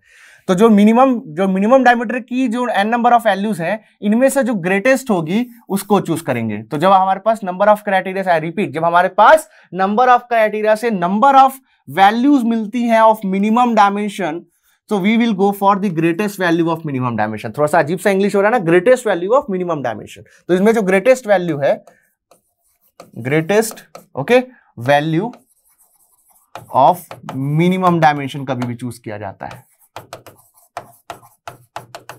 Greatest value of minimum dimension choose करते हैं।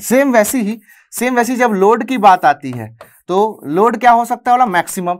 अब आपके पास 2 क्राइटेरिया 3 क्राइटेरिया हो सकते हैं, ठीक है। तो पी मैक्स आया आपका फर्स्ट, एक आया पहला आंसर कुछ आया पहले क्राइटेरिया से, दूसरे क्राइटेरिया से आपके पास फिर एक आ गया, ठीक है, इस तरह से। अब इसमें जैसे कि आ गया आपके पास 100 किलो न्यूटन और ये बोल दिया 70 किलो न्यूटन, ऐसा बोला, कोई भी क्वेश्चन हो सकता है। अब ये बोल दिया कि 100 किलो न्यूटन और 70 किलो न्यूटन। अब मैं बोलूंगा कि क्या मेरा आंसर होना चाहिए, क्या मैं इस बार पे मैं कौन सा लोड लगाऊं, भाई 100 लगाऊं या 70 लगाऊं। तो अगर मैं 70 लगाता हूं तो पहले क्राइटेरिया के हिसाब से तो फेल हो जाएगा। क्यों? 2 क्राइटेरिया नंबर 1 जो भी क्राइटेरिया होगा, नॉर्मल स्ट्रेस का हो सकता है, शियर स्ट्रेस का हो सकता है, ठीक है, या इलॉन्गेशन या डिफॉर्मेशन वगैरह का हो सकता है। तो जो भी क्राइटेरियाज थे स्ट्रेस के या फिर स्ट्रेन के, जैसे भी क्राइटेरियाज रहे होंगे, उन क्राइटेरिया के हेल्प से जब मैंने मैक्सिमम लोड जो बॉडी झेल सकती है वो निकाला, तो मुझे 2 आंसर्स मिले। पहला क्राइटेरिया के हिसाब से मुझे 100 बोल रहा है, पहला क्राइटेरिया बोल रहा है कि 100 तक लगा सकते हो, दूसरा क्राइटेरिया बोल रहा है कि 70 तक लगा सकते हो। तो अब मैं बॉडी पे तो एक ही लोड लगा सकता हूं, तो कौन सा लगाऊंगा, तो मिनिमम दोनों में से होगा। जो मैक्सिमम लोड की जो स्मॉलेस्ट वैल्यू, लोएस्ट वैल्यू है, यहां ग्रेटेस्ट चूज किया, तो the lowest value of maximum load मैं चूज करता हूं। आई बात समझ। तो आपके जो डिफरेंट क्राइटेरिया से जो n नंबर ऑफ आंसर आएंगे उनमें जो लोएस्ट होगा उसको चूज करूंगा। सो लोएस्ट वैल्यू चूज की जाती है, lowest value of greatest load हो सकती है, या फिर lowest value of maximum load choose करते हैं, कभी भी याद रखना। तो जैसे आपके पास Pmax1 आया, Pmax2 आया, ऐसे Pmax3 भी हो सकता था। तो इनमें से क्या होगा, इनमें से मैं जो स्मॉलर वैल्यू होगी उसको चूज करूंगा। क्यों भाई, जैसे ये बार है, पहला क्राइटेरिया बोल रहा है कि इसमें 100 लगा सकते हो, तो पहला क्राइटेरिया के हिसाब से अगर आपने 100 लगा दिया तो 100 में टूटेगा तो नहीं, लेकिन दूसरे के हिसाब से तो ये पता चला ना कि सिर्फ 70 झेल सकता है ना। सपोज ये मान लीजिए कि टेंशन का और ये शियर का है, तो टेंशन में ये 100 झेल सकता है, शियर में 70 झेल सकता है, तो बॉडी में कहीं ना कहीं शियर स्ट्रेस आया, ठीक है, और वो उसके कारण ब्रेक हो गया। अब जैसे आपने 100 लगाया, कहीं पर जो स्ट्रेस है, शियर स्ट्रेस, वो एक्सीड कर गया परमिसिबल से, तो ब्रेक हो जाएगा। सो दैट इज वाई हम लोगों को कभी भी जो इन दोनों में से स्मॉलर वैल्यू होती है वो लगानी होती है। क्लियर बात है। तो अगर आप 100 लगाते हो तो क्राइटेरिया 1 में तो सेफ है, लेकिन अकॉर्डिंग टू क्राइटेरिया नंबर 2 वो फेल हो जाएगा। सो दैट इज वाई जब आप 70 लगाओगे, 70 अगर आप लगाओगे तो सेकंड क्राइटेरिया में तो सेफ है ही, और इसमें भी सेफ है, क्योंकि इसमें मैक्सिमम 100 लगा सकते हो, तो 100 से कम तो लगा ही सकते हो, है ना। इसमें मैक्सिमम 100 जा सकता है, 101 नहीं लगा सकते, लेकिन 99 तो लगा सकते हो, 90 तो लगा सकते हो। सो दैट इज वाई बेटा मैं बोल रहा हूं कि जब आप लोग दोनों में से मिनिमम वैल्यू चूज करते हो तो आपका दोनों क्राइटेरिया सेटिस्फाइड हो जाता है। ठीक है, तो ये चीज आप लोग डिजाइन प्रॉब्लम्स में याद रखिएगा। ओके, तो अब देखते हैं क्वेश्चन नंबर 26। क्वेश्चन नंबर 26 में बोल रहा है a carpenter glues a pair of wooden logs. ठीक है, तो दो वुडन लॉग्स हैं, ठीक है, सिलेंड्रिकल वुडन लॉग्स हैं, by bonding their end faces at an angle of theta equal to 30 degree as shown in the figure. तो यहां पर आप लोगों के पास एक वुडन लॉग है, ठीक है, इस तरह से एक वुडन लॉग हो गया, इसमें इसको हम लोगों ने थीटा इक्वल टू 30 डिग्री पे, इस तरह से थीटा इक्वल टू 30 डिग्री पे इसको ज्वाइन किया, ठीक है, ग्लू वगैरह करके। सो ग्लू के एप्लीकेशन के थ्रू इसको इस तरह से हम लोगों ने ज्वाइन किया है। ओके, ये ओके, सो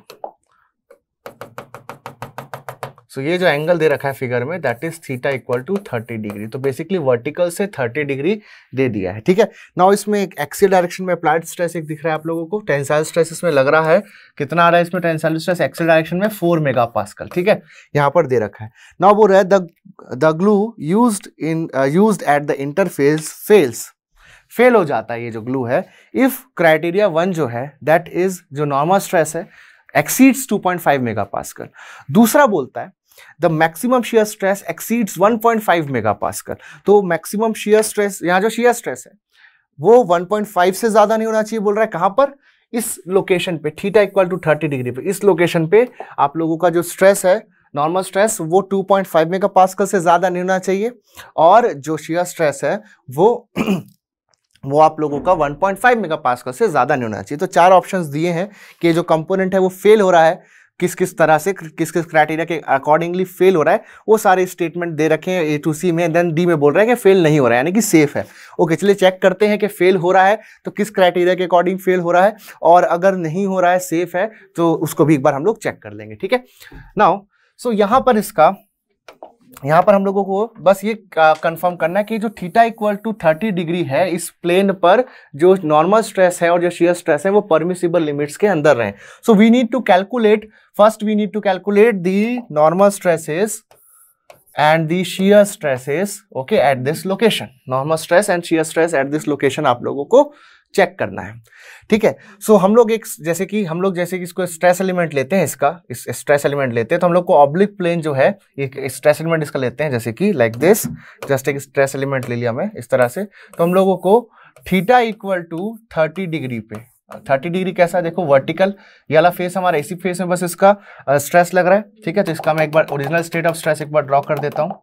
ओके, इस तरह से original state of stress draw किया, ये लिया मैंने एक एलिमेंट, तो इसमें इस डायरेक्शन में स्ट्रेस आ रहा होगा, दैट इज 4 मेगापास्कल्स। ठीक है, और कोई स्ट्रेस इसमें नहीं है।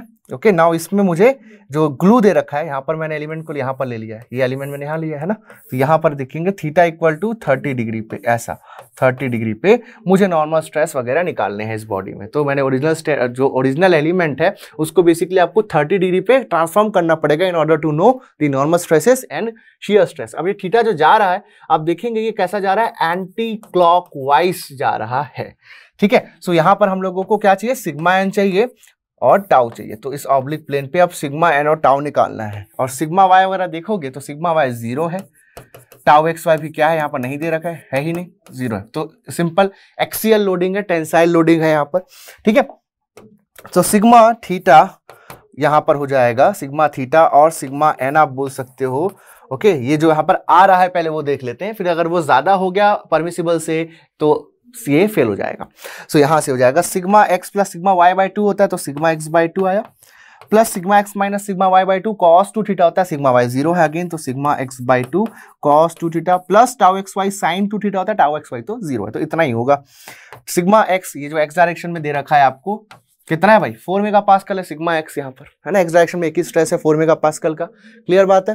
तो ये हो जाएगा 4/2 that is 2 plus 2 cos 2 theta करना है। अब भाई थीटा की बात करें तो थीटा कैसा है, 30 डिग्री है लेकिन एंटी क्लॉकवाइज है, तो थीटा डिग्री एंटी क्लॉकवाइज को क्या लेते हैं, नेगेटिव लेते हैं, तो थीटा क्या पुट करूंगा, -30 डिग्री पुट करूंगा। मैंने आपको बता रखा है साइन कन्वेंशंस, जब भी आपको एंटी क्लॉकवाइज जाना होगा तो जो मैंने फॉर्मूले लिखा है, ट्रांसफॉर्मेशन के इक्वेशन जो लिखा है उसमें थीटा क्लॉकवाइज होगा तो पॉजिटिव पुट करना, अगर एंटी क्लॉकवाइज मेजर की रेफरेंस है तो आप लोग उसको नेगेटिव पुट करना, तो नेगेटिव पुट करना पड़ेगा, जाएगा -60 हो जाएगा, 2 × 30 -30 हो जाएगा, ठीक, तो -60, ठीक है। इसको सॉल्व करते हैं तो हम लोगों को क्या मिल रहा है, सॉल्व करने पे मिल रहा है यहाँ पर हम लोगों को 3 मेगा पास्कल्स, 3 मेगा पास्कल्स हम लोगों को मिलेगा।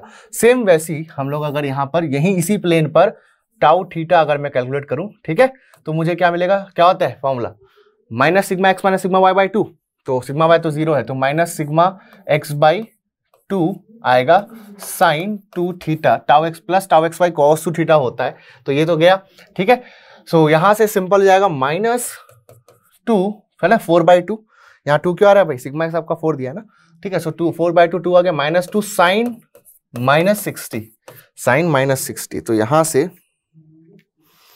आ रहा है √3, दैट इज 1.732 आपके पास आ रहा है, ठीक है। ये आपके पास स्ट्रेस आ रहा है मेगा पास्कल से, ये स्ट्रेस आ रहा है। अब आप चेक देखेंगे ये आपके पास जो स्ट्रेस आया, this stress is higher than जो सिग्मा आपके पास परमिसिबल दे रखा था, कितना दे रखा था भाई आपको, 2.5 बोला था ना, उससे ज्यादा हो गया। और यहाँ पर जो शियर स्ट्रेस है वो भी परमिसिबल यानी कि जो 1.5 दे रखा है उससे ज्यादा हो गया। तो आपका जो क्राइटेरिया 1 है जो कि कहता है कि फेल हो जाएगा अगर नॉर्मल स्ट्रेस 2.5 से ज्यादा हो जाए, तो देखो 2.5 से ज्यादा तो हो गया, 3 आ गया, और यहाँ से 1.5 से ज्यादा हो जाए अगर शियर स्ट्रेस तो भी फेल है बोला। तो क्राइटेरिया 1 के अकॉर्डिंग भी फेल हो रहा है, क्राइटेरिया 2 के अकॉर्डिंग भी फेल हो रहा है, ठीक है। सो ऑप्शन नंबर सी जो है इसका, that is failed because of both criteria, दोनों क्राइटेरिया में फेल ही है, क्योंकि शियर स्ट्रेस भी परमिसिबल से ज्यादा आ गया मटेरियल में उस जॉइंट पे, है ना भाई, और जो नॉर्मल स्ट्रेस है वो भी ज्यादा आ गया, ठीक है। तो ये जॉइंट पे एक्चुअली आपने ग्लू लगा रखा है, तो ग्लू की जो स्ट्रेंथ है वो इससे कुछ ना कुछ अलग है, तो उसको सेफ होने के लिए, उसको सेफ रखने के लिए कुछ अलग वहां पर आपको कंडीशंस चाहिए होगी जो कि दे रखी है, उस कंडीशन को फॉलो नहीं कर पा रहे हैं यहाँ पर, दैट्स व्हाई जो ग्लू है वो वहां पर चिपका नहीं रह सकता, तो वो फेल हो जाएगा, दोनों कंडीशन के अकॉर्डिंग वो फेल ही है, ठीक है। चलिए फिर, सो नेक्स्ट क्वेश्चन है आपके पास, क्वेश्चन नंबर 27, स्ट्रेन रोसेट का क्वेश्चन है, ठीक है, स्ट्रेन रोसेट का क्वेश्चन है, और ये रेक्टेंगुलर स्ट्रेन रोसेट है जो मैंने आपको पढ़ा रखा है, ठीक है। क्वेश्चन नंबर 27 देखिएगा, रेक्टेंगुलर स्ट्रेन रोसेट आप लोगों को दे रखा है ना। सो यहाँ पर आप लोगों को जो 3 स्ट्रेन गेजेस दे रखे हैं उसकी रीडिंग दे रखी है। पहला जो स्ट्रेन गेज है, ठीक है, जो हॉरिजॉन्टल वाला है, यानी कि थीटा इक्वल टू 0 डिग्री का, थीटा इक्वल टू 0 डिग्री का ε1, इसका ये दे रखा है, इसका रीडिंग दे रखा है 1000 × 10⁻⁻6, है ना। उसके बाद जो सेकंड वाला 45 degree, theta equal to 45 degree पर जो है, जो थीटा इक्वल टू 45 डिग्री पर है, ठीक है, इसके लिए जो दे रखा है ε2 बोल रखा है, दैट इज 800 × 10⁻⁻6, ठीक है। और जो आपको थर्ड वाला दे रखा है, ये वाला थीटा इक्वल टू 90 डिग्री पे, थीटा इक्वल टू 90 डिग्री पे। ये कितना दे रखा है, इसकी जो रीडिंग है दे रखा है 600 इंटू 10⁻⁻6। ठीक है, ऐसा है। अब माइनस देखो मैं क्या करता हूँ, -6 को बार बार लिखने का नीड नहीं, आखिरी में आंसर लाके -6 एक बार में लिख देना है ना। -6 वगैरह को हर बार लिख करके कैलकुलेशन कंप्लीट करने की नीड नहीं है। आप लोग 1000 लो, 800 लो, 600 लो, सॉल्व करना, आंसर आएगा उसे -6 लिख देना, बस इतना ही करना है ना। ठीक है, चलो तो एप्सिलॉन थीटा का जो फॉर्मूला होता है that is epsilon x plus epsilon y by 2 plus epsilon x minus epsilon y by 2 cos 2 theta plus gamma x y by 2 okay sine 2 theta. ये जो आपके पास होता है इसको जस्ट आप लोग लिख दो, है ना, कोई प्रॉब्लम नहीं होगी। अब मैंने आपको बता रखा है, सारे के लिए लिखते जाओ। So theta equal to 0 degree पे, जैसे मैं बोला at theta equal to 0 degree, at theta equal to 0 degree, है ना। हम लोगों को direction of major principal strain पूछा है, ठीक है, direction of major principal strain पूछा है विथ रिस्पेक्ट टू गेज 1 कितना होगा, ये हम लोगों को पूछ रखा है। ठीक है, तो पहले तो हम लोग सारी वैल्यू जब तक निकाल नहीं लेते तब तक हम लोग ऐसा डायरेक्टली नहीं बता पाएंगे कि क्या होगा, है ना। पहले तो हम लोगों को निकालना पड़ेगा ना कि भाई एप्सिलॉन एक्स कितना है, एप्सिलॉन वाई कितना है, गामा एक्स वाई कितना है, फिर हम लोग बता पाएंगे प्रिंसिपल जो प्लेन है उसका डायरेक्शन क्या होगा। ठीक है, तो this is x direction, this is x direction, this is y direction, ऐसा। ठीक है, ओके। सो जो भी मेंबर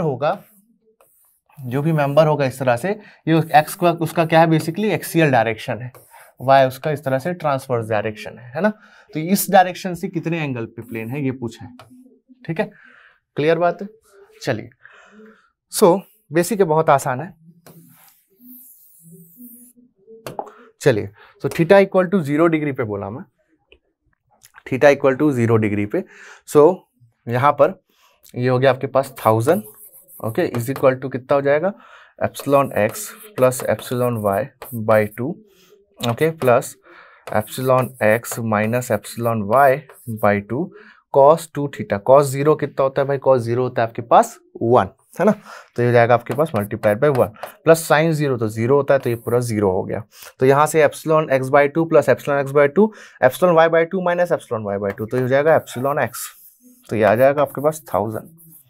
तो एप्सिलॉन एक्स आ गया सीधा बेसिकली 1000, मैंने -6 हटा के रखा था ना, तो अब इसमें मल्टीप्लाई कर देता हूँ तो जाएगा ये आया आपके पास एप्सिलॉन एक्स का वैल्यू, है ना। अब ऐसे हम लोग 45 डिग्री के लिए कर लेते हैं।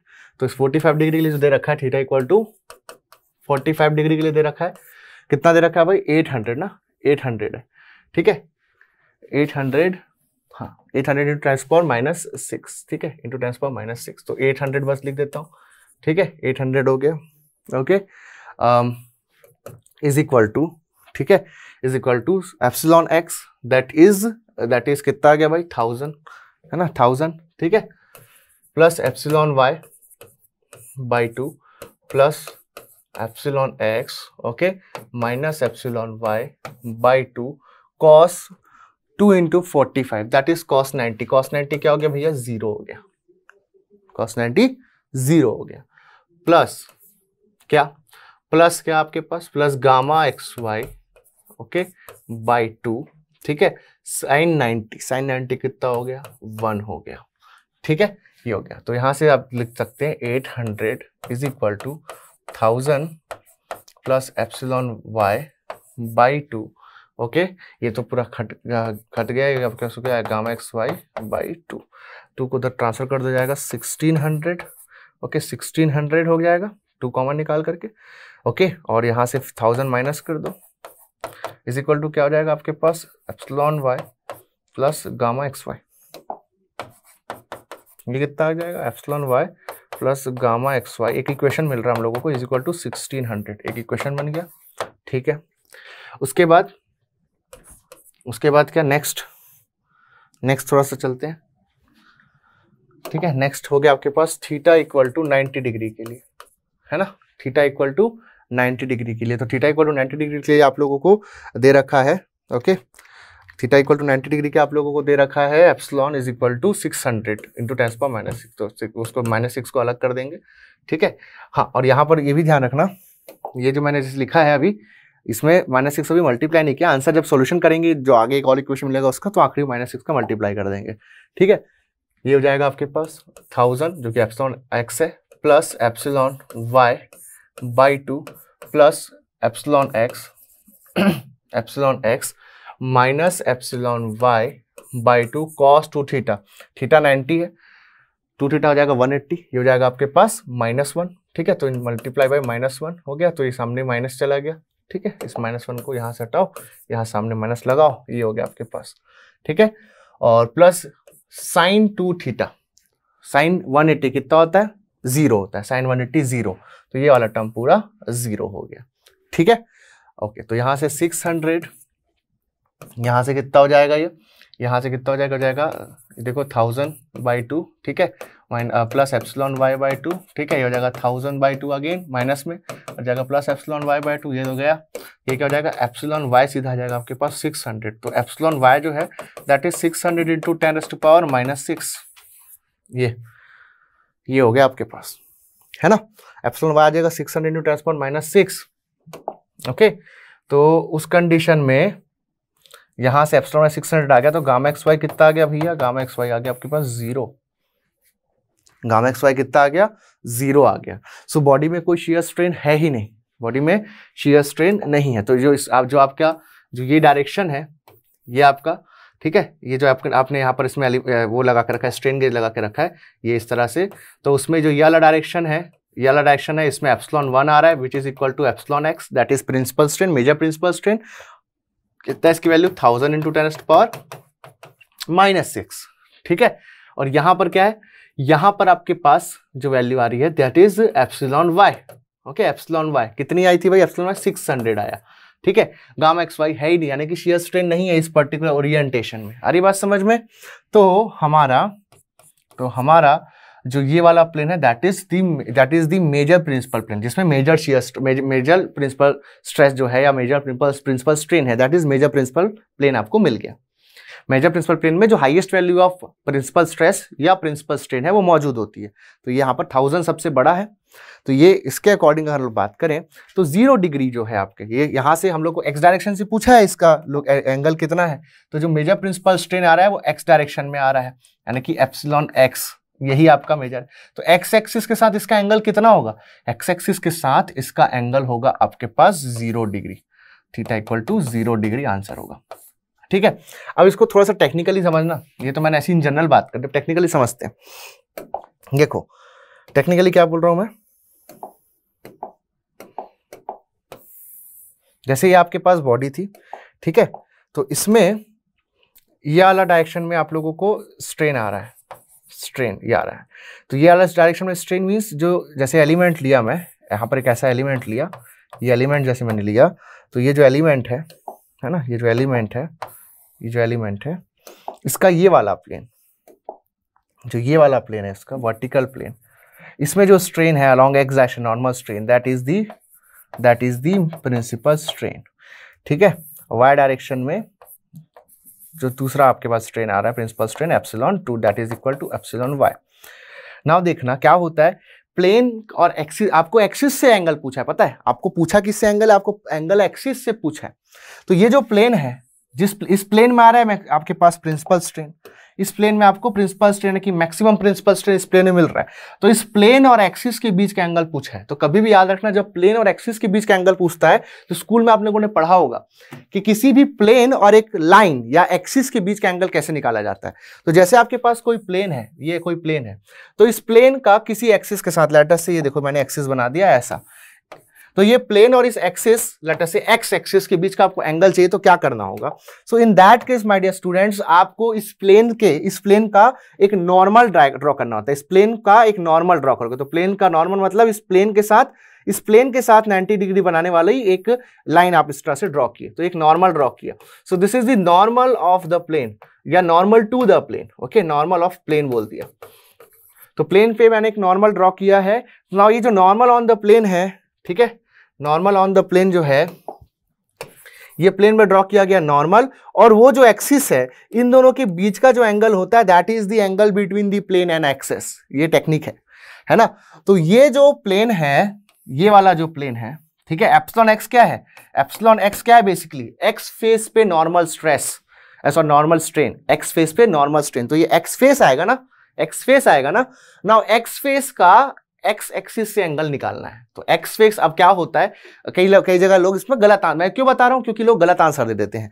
जैसे आपको पता है कि भाई हम लोग जो एप्सिलॉन एक्स लिख रहे हैं वो इस वाले प्लेन पे लिख रहे हैं, इस वाले प्लेन पे लिख रहे हैं, तो ये वाले प्लेन में सर नॉर्मल स्ट्रेन आ रहा है मैक्सिमम, तो इसका एक्स एक्सिस से एंगल कितना होगा, तो कई लोग क्या करते हैं मालूम, ये एक्स फेस पे जो स्ट्रेस स्ट्रेन आ रहा है दैट इज एप्सिलॉन एक्स, तो ये वाला फेस और ये वाला एक्सिस, इसका एंगल हो गया सर 90 डिग्री। देखो आप 90 डिग्री देखोगे तो ऑप्शन में दे रखा है, ऑप्शन दे रखा है क्या, नहीं दे रखा है, चलो अच्छी बात है। तो 90 डिग्री पे कई लोग आंसर मानते हैं इसका, जो कि गलत है, तो ये कंप्लीटली गलत है। यहाँ पर अगर मैं होता ऑप्शन में तो दे देता, बिल्कुल दे देता, यहाँ पर 90 डिग्री ऑप्शन में लोग मारते हैं, 90 डिग्री करते हैं लोग आंसर 90 डिग्री, तो ये चीज नहीं करना है।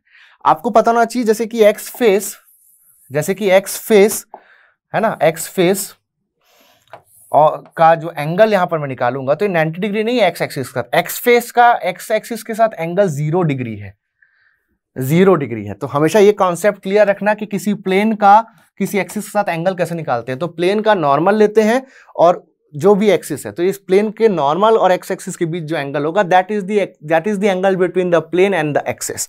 ओके, तो एक्स फेस का नॉर्मल अलोंग एक्स डायरेक्शन ही हो जाएगा, तो एंगल कितना हो गया बेटा 0 degree, so 0 degree will be the answer. ठीक है, नाउ देखते हैं next question, that is question number 28। Question number 28 देखते हैं।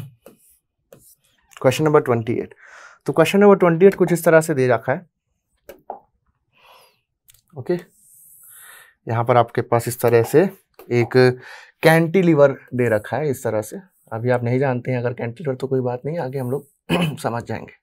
ठीक है, कैंटिलीवर, कैंटिलीवर एक ऐसा समझ लीजिए ऐसी बॉडी है ना, ऐसी बॉडी है बीम है बेसिकली, तो बॉडी भी बोल सकते हैं, जो बॉडी है बीम एक बॉडी ही है बेसिकली, तो उसको एक एंड पे आप लोग फ्री रखिए और दूसरे एंड पे आप उसको फिक्स कर दिए हो, तो इस तरह के अरेंजमेंट को हम कैंटिलीवर बीम बोलते हैं। And beam is the horizontal member of any structure like this. ठीक है, ये हो गया आपके पास। नाउ इसमें ना आपको यहां पर एक इस तरह से इस वाले फेस पे,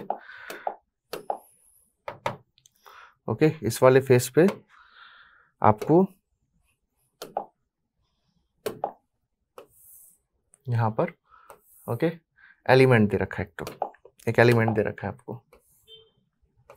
ओके, ये जो एलिमेंट है दिस गोस लाइक दिस, ये है ना, ऐसा एक आपको एलिमेंट दे रखा है। ठीक है, फर्क नहीं पड़ता इसका, बहुत आसान है देखना, ये एलिमेंट दे रखा है। ठीक है, तो यहां से आपने कट किया दो प्लेन्स, एक ऐसा एक ऐसा, ठीक है, और उस बीच में एक छोटा सा एलिमेंट ले लिया आपने, नाम वाम दे रखा है उसका।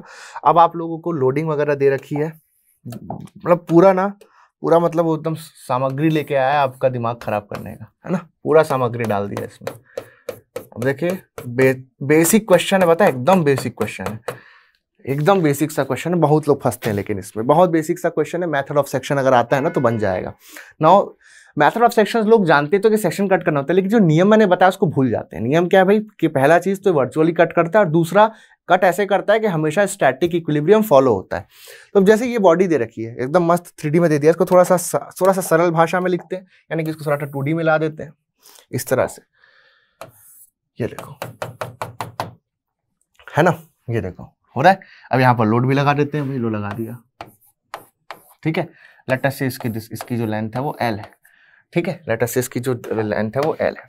तो अगर आप कहीं भी सेक्शन काटते हो, अब स्टैटिक इक्विलिब्रियम में इसको रखना है मुझे, स्टैटिक इक्विलिब्रियम में रखना है मुझे, तो क्या करना होगा, देखो स्टैटिक इक्विलिब्रियम में रखना होगा तो मैं देखूंगा जैसे कि ये सपोर्ट A है, this is point B, support A पे है, B पे लोड लग रहा है ना। तो अगर इसको मुझे किस में रखना है, बोला मैं स्टैटिक इक्विलिब्रियम में। सो फॉर स्टैटिक इक्विलिब्रियम बोला मैं, फॉर स्टैटिक इक्विलिब्रियम क्या करना होगा, summation of forces should B 0 and summation of all the moments should be 0।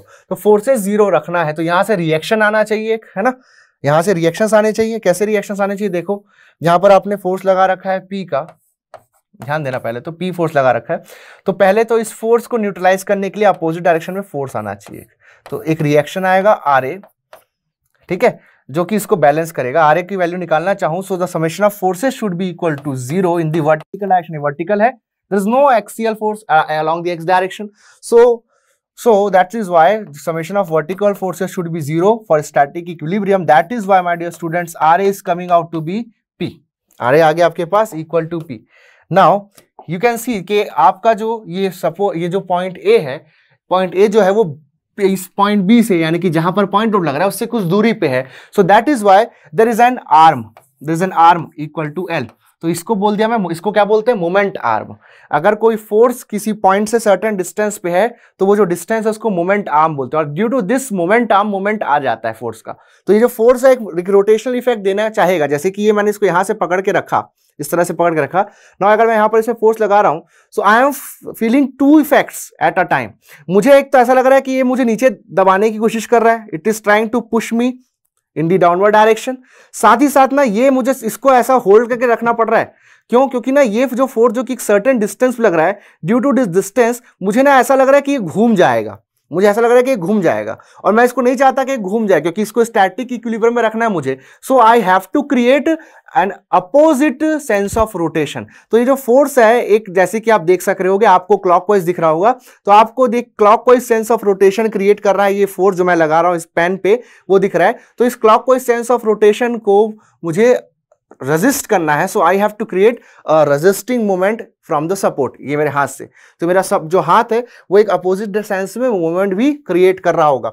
So here I am having an external moment of P into L about this point A। Point A के about क्या होना चाहिए, summation of moments भी क्या होना चाहिए भैया, 0 होना चाहिए। तो एक फोर्स तो आ गया, कितना, एक मोमेंट कितना आ गया, P into L क्लॉकवाइज। अगर इसको 0 करना है तो इसके अपोजिट मुझे एक रेजिस्टिंग मोमेंट लगाना पड़ेगा, so that the net moment will be 0। So resisting moment जो सपोर्ट से आएगा that is equal to P into L। तो यहां पर सपोर्ट पे ये जैसे क्लॉकवाइज लगा रहा है, तो इसके अपोजिट इस तरह से anti clockwise P into L आपके पास आएगा। ये बन गया इसका फ्री बॉडी डायग्राम, ठीक है। Now if I cut any section, क्या होगा, अगर मैं कहीं भी सेक्शन कट करता हूं तो क्या होता है, देखो सेक्शन कट कर दिया, एक्स डिस्टेंस का मैंने कट कर दिया, इस तरह से सेक्शन कट किया। नाउ देखते हैं क्या होता है ना। ओके, सो ये आपके पास लोड लग रहा है, थोड़ा टेढ़ा हो गया, इसको सीधा कर देते हैं, ये लो, ठीक है। ये तो यहां से एक्स सेक्शन, नाउ यहां पर आप देखोगे क्या आएगा, देखना। अब सेक्शन आपने कट किया है, तो सेक्शन हमेशा इस तरह से कट होता है कि बॉडी में हमेशा स्टैटिक इक्विलिब्रियम फॉलो हो, ठीक है। तो देखना आप, ये तो एक इधर आ गया, ध्यान से समझना ना, ध्यान से समझना, एकदम ध्यान से। वीडियो को चाहो तो स्लो कर लो और स्लो कर लो, लेकिन ध्यान से सुनना और समझना, ठीक है। अब देखना ध्यान से, मैं इसको कैसे कट कर रहा हूँ। यहाँ पर जैसा कट हुआ है ना, यहाँ जैसा कट हुआ वैसा कर रहा हूँ, तो बीच का एक एलिमेंट में भी मैं निकाल दे रहा हूँ, बीच का जो एलिमेंट है मैं उसको भी निकाल दे रहा हूँ, ध्यान देना, ठीक है। जो एलिमेंट है उसको भी मैं अलग से निकाल के लिखूंगा, देखना। ये कटा, ठीक है। जो बीच का एलिमेंट है, ये मैं एलिमेंट को थोड़ा बड़ा बना दे रहा हूँ, छोटा कर सकते हैं क्या, लो छोटा कर देते हैं, छोटा कर देते हैं, कोई दिक्कत नहीं, ठीक है। एलिमेंट छोटा सा दिया, लोग लगेगा सर छोटा बनाओ ना करके, तो छोटा बना दिया मैंने, लो। और ये जो रिमेनिंग पार्ट है, ओके, ये जो रिमेनिंग पार्ट है, ठीक है। So the static equilibrium condition must be followed. तो यहां पर जो आया था that is RA equal to P, यहां मोमेंट आया था। अभी मोमेंट की बात नहीं करनी, क्योंकि मोमेंट का हम लोग को नीड नहीं, क्योंकि क्वेश्चन में जो पूछ रहा है शियर स्ट्रेसेस का डायरेक्शन पूछ रहा है, शियर स्ट्रेसेस है ना, हाँ, शियर स्ट्रेसेस का डायरेक्शन पूछ रहा है, ठीक है। सो इसका जो इफेक्ट है मोमेंट का वो हमको रिक्वायर्ड नहीं है, बट लिख दे रहा हूं, इसका इफेक्ट रिक्वायर्ड नहीं। So we will analyze only the stress, shear stress, ठीक है। तो देखना यहां पर ये वाला जो पोर्शन है, ये वाला जो पोर्शन है, ठीक है, इस तरह से देखना, ये जो वाला पोर्शन है और ये वाला पोर्शन है, एक दूसरे के रिलेटिवली ऐसा मूव करने की कोशिश कर रहा है। So this P force is creating a shear at this sectional plane, ये सेक्शनल पे शियर क्रिएट कर रहा है। तो the shear force at this section resisting, ये आपने अप्लाइड किया। सो इस प्लेन के आप देखोगे ये जो शियर फोर्स, ये जो फोर्स है P, ये जो वर्टिकल फोर्स है P, वो इस सेक्शन के पैरेलल है। So this is trying to slide it in downward direction. So that means यहां पर क्या क्रिएट कर रहा है, shear क्रिएट कर रहा है. So at this section this vertical downward force is a shear force, is a shear force. तो इसके अपोजिट ये मेंबर क्या करेगा, ये मेंबर क्या करेगा, रेजिस्टिंग फोर्स लगाएगा लाइक दिस. सो V लगाया resisting force which will be equal to P but opposite in direction. ठीक है. अच्छा, अब इस पे क्या आएगा डायरेक्शन, अब इस पे क्या आएगा डायरेक्शन देखो. अब ये आपने सेक्शन यहां कट किया है ना, तो ये हिस्सा अलग हुआ, ये हिस्सा अलग हुआ जो एलिमेंट है आपका. सो हियर इस पे अपवर्ड डायरेक्शन में फोर्स आ रहा है, तो ये वाला एलिमेंट क्या फोर्स फील करेगा, डाउनवर्ड डायरेक्शन में फोर्स फील करेगा लाइक दिस. और उसके ये वाले फेस पे कितना आएगा, अगेन अपवर्ड डायरेक्शन में आएगा, फिर डाउनवर्ड, फिर अपवर्ड. तो देखो आखिरी में सबको जोड़ते जाओ, बस कुछ नहीं. अब जैसे कि यहाँ पर अब डाउट आएगा कि सर यहाँ पर आपने अपवर्ड लिया तो यहाँ डाउनवर्ड कैसा हुआ. तो बेटा जैसे कि यहाँ पर क्या किया मैंने, जैसे कि बेसिकली आपके पास, जैसे कि आप बॉडी काटते हो इस तरह से काटे, आप जैसे इसको काटते हो तो कैसा लिखते हो, यहाँ से जब इसका 2 सेगमेंट बनता है तो यहाँ पर इस तरफ फोर्स आता है और इस वाले में इस तरफ फोर्स आता है, ऑब्वियसली है ना. क्यों, स्टैटिक इक्विलिब्रियम को फॉलो करना. जैसे कि यहाँ पर एफ आर आया तो यहाँ पर भी एफ आर आएगा. तो अब ये वाला एफ आर जैसे कि एक्सिस वाइज चलेंगे तो पॉजिटिव और ये वाला एक्सिस वाइज चलेंगे तो नेगेटिव. तो जब इसको आपस जब ऐड करोगे तो दोनों क्या हो जाएगी, जीरो हो जाएंगे और सिर्फ ये फोर्स बचेगा. सो the static equilibrium will be maintained. ये चीज है आपकी. सो बेसिकली हो ये रहा है कि स्टैटिक इक्विलिब्रियम हमेशा फॉलो होने वाला है. तो जैसे ये इस डायरेक्शन में फोर्स आया इस वाले सेक्शन में, तो इसके अपोजिट इस वाले सेक्शन में आएगा, इस वाले प्लेन पे आएगा, just to maintain this static equilibrium. तो जैसे यहाँ पर भी क्या आएगा, V इक्वल टू P आएगा. जब इन दोनों का वापस जोड़ते हो तो ये P और ये P कैंसिल आउट हो जाएंगे और बॉडी एक हो जाएगी. दूसरा इसका एक और आप लोग पिक्चराइजेशन समझ सकते हो कि ये जो सरफेसेस हैं, जैसे कि एक सरफेस दूसरा सरफेस के अगेंस्ट इस तरह से शेयर होना चाह रहा है, तो एक सरफेस, जैसे कि फ्रिक्शन की बात करें, फ्रिक्शन के कंसेप्ट से आप लोग रिलेट कर सकते हो. जैसे कि ये सरफेस ऊपर जा रहा है, ठीक है, तो इस वाले बॉडी के रिस्पेक्ट में ऊपर जा रहा है, तो इसको क्या फील हो रहा होगा, इसको फ्रिक्शन फील हो रहा होगा नीचे की तरफ, तो इसको फ्रिक्शन कैसा फील हो रहा होगा, ऊपर की तरफ. आई बात समझ में. तो यही चीज है कि इसको अगर शेयर स्ट्रेस इस वाले सेगमेंट को अगर ऊपर की तरफ फील हो रहा है, शेयर फोर्स ऊपर की तरफ फील हो रहा है, तो इसको जो कि इसके रिलेटिवली शेयर हो रहा है उसको नीचे की तरफ फील हो रहा होगा. मैग्नीट्यूड दोनों में सेम होगा. तो दोनों जो जब आप सेक्शन काटते हो, तो जब आप सेक्शन काट करके एक का जब आप 2 बना देते हो, एक का जब आप 2 बना देते हो, तो उस कंडीशन में आप लोगों का जो पार्ट बने हैं, फर्स्ट पार्ट सेकंड पार्ट, तो फर्स्ट पार्ट में जो इंटरनल फोर्स आएगा सेकंड पार्ट में उसका जस्ट अपोजिट आना चाहिए और इक्वल आना चाहिए. ठीक है, फर्स्ट पार्ट में जो इंटरनल फोर्स आएगा सेकंड पार्ट में उसका जस्ट अपोजिट आएगा, मैग्नीट्यूड वाइज सेम रहेगा, ताकि जब आप इसको वापस मर्ज करो तो ये प्लस और ये माइनस मिलकर के 0 हो जाए और बॉडी पहले जैसी हो जाए. आई बात समझ में. सो अब इसमें जैसे कि एक्सटर्नल फोर्स P लग रहा है, जैसे कि इसमें एक्सटर्नल फोर्स P लग रहा है, तो अब जब आप इसको मर्ज करोगे तो ये पॉजिटिव डायरेक्शन लग रहा है, पॉजिटिव x, और ये लग रहा है नेगेटिव x डायरेक्शन में. सो मैग्नीट्यूड बराबर होने और डायरेक्शन अपोजिट होने के कारण जब आप इसको वापस कंबाइन करोगे, सो this will give you a 0 and finally body ऐसा ही दिखाई देगी लाइक दिस. सेम वही चीज यहाँ फॉलो हो रही है.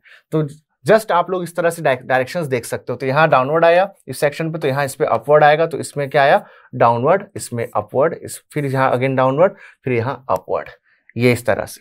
ठीक है, तो ये इसका एक डिटेल डिस्कशन हुआ. नाउ इसको आप शॉर्ट में कैसे कर सकते थे, ठीक है, शॉर्ट में कैसे कर सकते थे वो भी बताता हूं. हाँ, अब ये तो अप्लाइड आ गया यहाँ पर, इसमें मैं कॉम्प्लीमेंट्री भी ड्रॉ कर देता हूं लाइक दिस.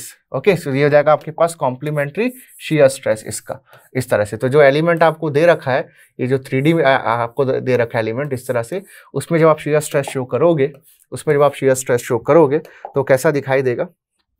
और वास्तु 3D एलिमेंट अलग से बनाने की नीड नहीं, ये है.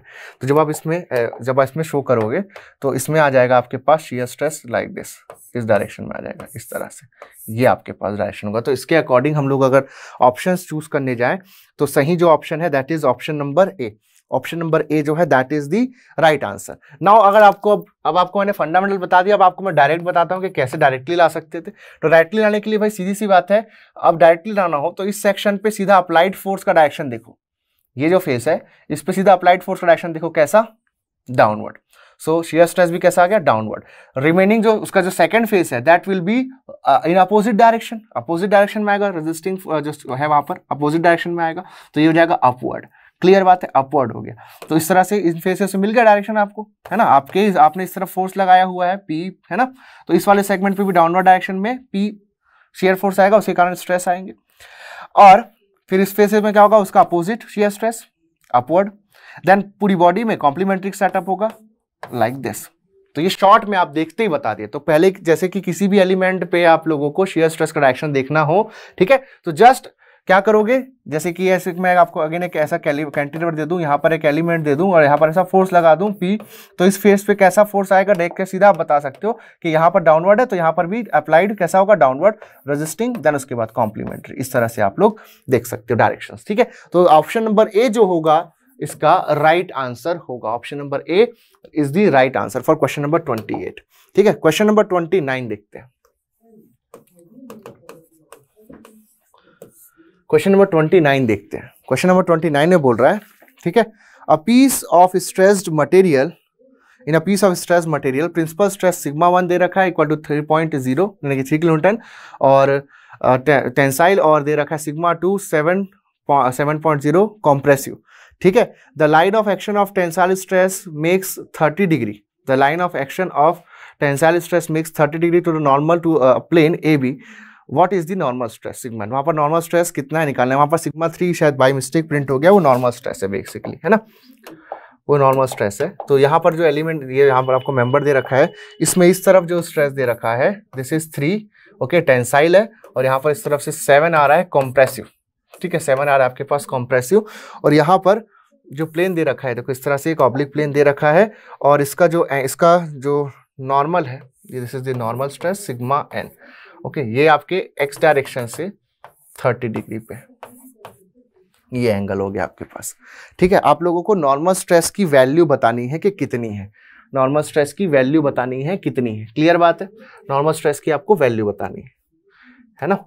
So this is 30 degree, this is 30 degree, ठीक है। तो ये कितना हो जाएगा बेटा, ये हो जाएगा आपके पास, ये आपका नॉर्मल है ना, तो 90 में से 30 घटा दिया, क्या आ गया आपके पास, 60 आ गया, this angle is 60। So alternate angle हो गया ये वाला, ये भी क्या आ गया आपके पास 60 आ गया, ये भी क्या आ गया आपके पास 60 आ गया, ठीक है, ये हो गया आपके पास, क्लियर। नाउ इसमें कोई भी शेयर स्ट्रेस एक्सेट्रा नहीं लग रहा है बॉडी में, क्लियर बात है, कोई भी शेयर स्ट्रेस एक्सेट्रा नहीं लग रहा है, ओके। सो सिग्मा यहाँ पर जो एक्स हो गया, सिग्मा एक्स जो हो गया, ठीक है, sigma x greater than sigma y में ऐसा मानता हूँ, है ना, हमेशा हम लोग जो डिसाइड किए थे स्टार्टिंग में वो इस हिसाब से था। सो मैं ले लेता हूँ इसको -7 और ये हो गया आपके पास 3, ठीक है। और ये क्योंकि जिसमें ज़्यादा स्ट्रेस है तो मैं इसको अपना रेफरेंस ले लेता हूँ, ये मेरा रेफरेंस प्लेन हो गया, है ना, ये मेरा रेफरेंस प्लेन हो गया। तो थीटा कितना हो जाएगा, रेफरेंस से देखो एंटी क्लॉकवाइज थीटा कितना हो जाएगा -60, ठीक है, ये हो गया। ये मेरा जो तरीका है चूज करने का उसके अकॉर्डिंग मैंने कर दिया।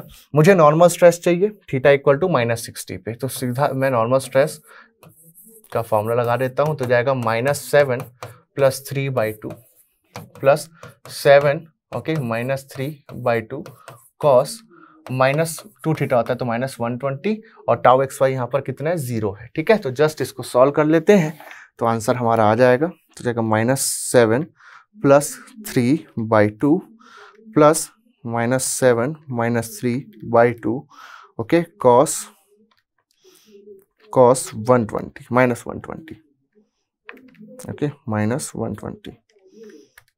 तो यहाँ आपके पास आ जा रहा है 0.5, ओके, यहाँ यार आपके पास आ रहा है 0.5 किलो न्यूटन पर मीटर स्क्वायर, ठीक है। तो ये आपके पास ऑप्शन नंबर ए जो है वो आ रहा है आपके पास 0.5 किलो न्यूटन पर मीटर स्क्वायर, ये आप लोगों के पास इसका आंसर आ रहा है, क्लियर है।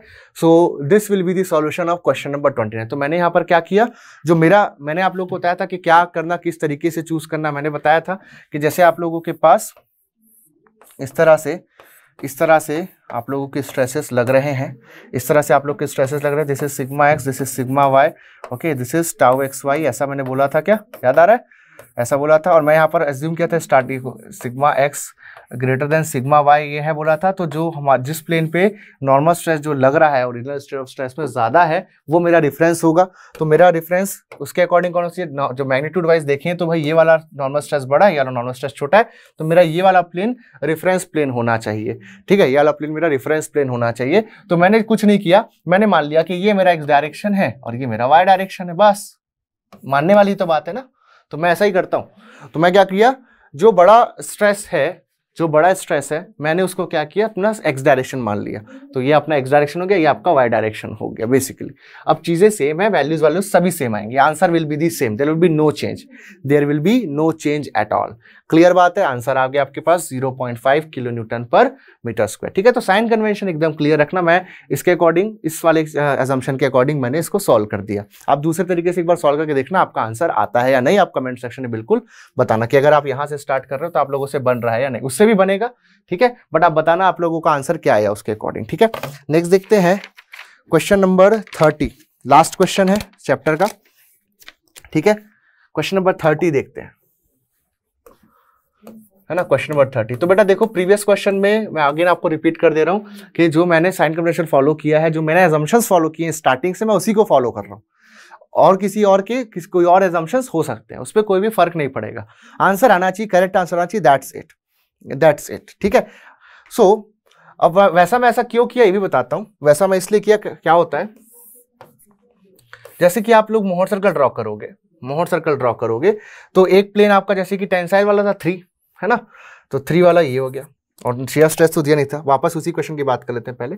जैसे कि 3 यहाँ पर दे रखा था 3, और शियर स्ट्रेस कुछ नहीं था वहां पर, है ना, टेंसाइल दे रखा था क्वेश्चन नंबर 29 में। तो ये जाएगा 3,0, है ना, और एक था आपके पास, ये था आपके पास क्या, -7 कॉम्प्रेसिव, 0। ये आपका इस तरह से बन रहा है मोहर सर्कल। ये इस तरह से आपका मोहर सर्कल बनेगा, है ना, इस तरह से आप लोग का मोहर सर्कल बनेगा। थोड़ा सर्कल अच्छा बना देते हैं भाई, ये हो गया आपके पास, इस तरह से मोहर सर्कल आप लोगों का बनेगा। ठीक है, नाउ रेफरेंस हम लोग किसको लेते हैं जनरली, रेफरेंस हम लोग वर्टिकल प्लेन को भी लेकर के बना सकते हैं, रेफरेंस हम लोग हॉरिजॉन्टल प्लेन को भी लेकर के बना सकते हैं। अब हम लोगों को जो प्लेन दे रखा है, ध्यान देना, जो प्लेन हम लोग को आंसर देखो, आंसर में कोई भी फर्क नहीं पड़ेगा। ठीक है, आंसर में कोई भी फर्क नहीं पड़ने वाला है। जैसे कि आप लोग यहाँ पर ये जो आप लोग को डायग्राम में दे रखा था, ठीक है, ये आपको प्लेन दे रखा है, this is plane, okay, this is the plane, और ये आप लोगों के पास एक्स एक्सिस से ये आपका एक्स डायरेक्शन जो है ना, ये एक्स डायरेक्शन जैसे आप ले लिए, ये वाला डायरेक्शन जो भी है, ठीक है, इसमें मैं एक्स बोल दिया, मैं तो इसको एक्स लेके बनाया हूँ। ये आपका कहाँ के डायग्राम, ये है, ये आपके पास 30 डिग्री, ये आपका 30 डिग्री हो गया। ठीक है, दिस इज 30 डिग्री। तो ये यहाँ से कितना एंगल, ये यहाँ से कितना एंगल पे आ गया, ये यहाँ से कितना एंगल पे आ जाएगा भाई, यहाँ से भी ये हॉरिजॉन्टल से 30 डिग्री है, तो ये भी आपका 30 डिग्री हो जाएगा।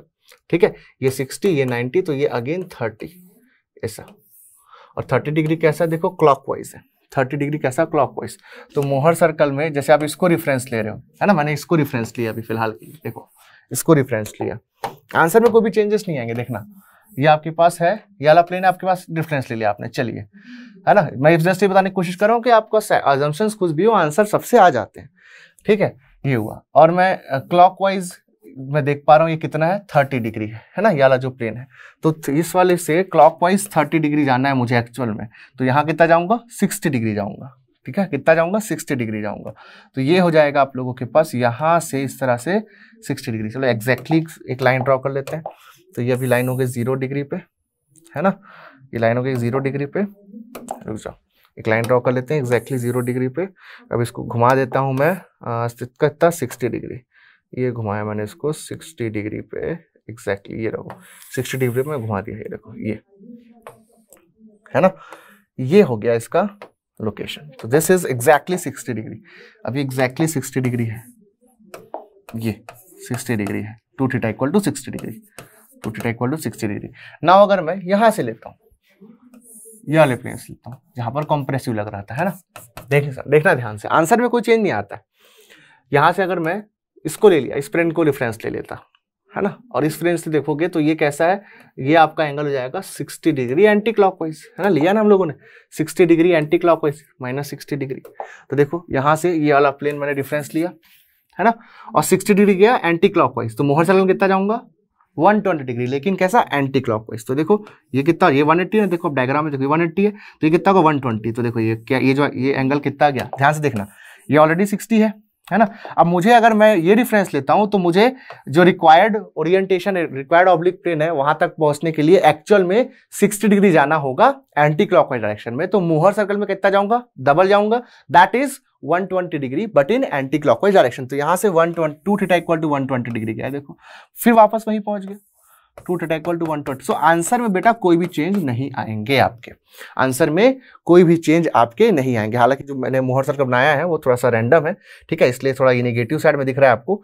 एक्चुअल में थोड़ा सा जाएंगे तो ये ऐसा कुछ होगा, क्योंकि आंसर 0.5 आ रहा है ना। मैंने जस्ट फ्री हैंड ड्रॉ किया विदाउट एनी स्केल्स, तो जस्ट आप देख सकते हैं, तो ये यहाँ पर 0.5 एक्सेट्रा कुछ आ रहा होगा, ऐसा कुछ होगा सिचुएशन। क्लियर बात है। सो इससे यही समझ आता है कि आप रेफरेंस कैसा भी लो, एज लॉन्ग एज आप लोग प्रॉपर डायरेक्शंस को देख रहे हो, प्रॉपर सेंस ऑफ रोटेशन को देख रहे हो, तो आपका आंसर कभी भी गलत नहीं आता है। तो आंसर यहाँ चाहे इसको रेफरेंस मान लो चाहे उसको रेफरेंस मान लो, आंसर तो दोनों से सेम आता है। मैंने जस्ट जो मेरा एजम्पशन था, जो मैंने इनिशियली लेकर रखा था, उसको फॉलो किया हुआ है, ठीक है। तो आंसर किसी से भी आ जाएगा। ओके, क्वेश्चन नंबर 30 जो कि लास्ट क्वेश्चन है, डिस्कस कर लेते हैं, फिर एंड करेंगे आज का lecture. Okay, question number 30, question number 30 पे आए, है ना। क्वेश्चन नंबर 30 पे क्या बोल रहा है, Mohr circle given above corresponds to one of the following condition. कौन से कंडीशन के लिए ये है, कौन से कंडीशन के लिए है भाई? तो आपको 1000 मेगापास्कल्स का उसका रेडियस दे रखा है। देखो जो मोहर सर्कल दे रखा है उसका रेडियस है आपके पास 1000 मेगापास्कल्स, ठीक है। डायग्राम दिख रहा है सभी को? डायग्राम में आप देखेंगे कि ये जो इसका रेडियस दे रखा है, ये यहां से आता 1000 मेगापास्कल्स है, 1000 मेगापास्कल है, ठीक है। सो 1000 मेगापास्कल फर्स्ट ऑप्शन में तो है ही नहीं, है ना, और डी में भी है ही नहीं, बी में भी नहीं है वैसा, ठीक है। ये प्योर ये ऐसा सिर्फ दो जगह बनता है। क्या क्या किस किस केस में बनता है बताया था मैंने? इक्वल एंड अनलाइक स्ट्रेसेस में बनता है, और दूसरा प्योर शेयर में बनता है। तो ऑप्शन नंबर ए जो था, ऑप्शन नंबर ए जो है that is equal and unlike stresses, equal and unlike stresses, ठीक है। अगर आप उसके लिए प्लॉट करते हो तो देखोगे इस तरफ 2000 आ जाएगा सीधा, इक्वल एंड अनलाइक स्ट्रेसेस है ना, इस तरफ 2000 आ जाएगा, खुद से चेक करना, मैं शॉर्ट में बता रहा हूँ, और इस तरफ -2000 आ जाएगा, तो रेडियस ही जस्ट डबल हो जा रहा है। तो जो ऑप्शन 1 का जो मोहर सर्कल बनेगा वो ऐसा बनेगा, लेकिन रेडियस कितना हो जाएगा? 2000 हो जाएगा, ठीक है। रेडियस कितना हो जाएगा? 2000 हो जाएगा, जो कि ऑप्शन, जो कि डायग्राम में हम लोगों को नहीं दे रखा है। डायग्राम में तो 1000 रखा है, तो वह तो पहले ही एलिमिनेट हो गया, वो तो पहले ही एलिमिनेट हो गया, ठीक है। सो ऑप्शन नंबर सी जो है, ऑप्शन नंबर सी जो है वो प्योर शेयर है, प्योर शेयर, प्योर शेयर का हुआ ऑप्शन नंबर सी, ठीक है। सो ऑप्शन नंबर सी जो होगा वो ही एक पॉसिबल आंसर है, ठीक है। तो ये जो मोहर सर्कल है, ये मोहर सर्कल बनता है आप लोगों का प्योर शेयर के लिए, ओके, और प्योर शेयर सिर्फ ऑप्शन नंबर सी में आप लोगों को दिखाई दे रहा है। So option number C is the only right answer, और उसका मैग्नीट्यूड भी बराबर सही दे रखा है, 1000 दे रखा है आप लोगों को, क्लियर है। So option number C is the right answer. So I hope आप लोगों को ये जो प्रिंसिपल स्ट्रेस स्ट्रेन वाला चैप्टर है, कॉम्प्लेक्स स्ट्रेसेस का जो पूरा डिस्कशन है, वो अच्छे से इतने कम टाइम में आप लोग को समझ आया होगा, ठीक है। और आई होप आप लोग हम लोगों को इसी तरह से प्यार करते रहेंगे, इसी तरह से सपोर्ट करते रहेंगे। आने वाले लेक्चर्स में हम लोग तो थिन प्रेशर वेसल्स हैं वो कवर कर लेंगे, और उसके बाद फिर आगे के टॉपिक्स भी हम लोग कंटिन्यू करेंगे, ओके। तो आप लोग को कैसा लगा, आप लोग का एक्सपीरियंस कैसा जा रहा है, नीचे कमेंट बॉक्स में जरूर बताइएगा। इस लेक्चर को, इस वीडियो को ज्यादा से ज्यादा शेयर करिएगा, okay. Love you all, thank you very much.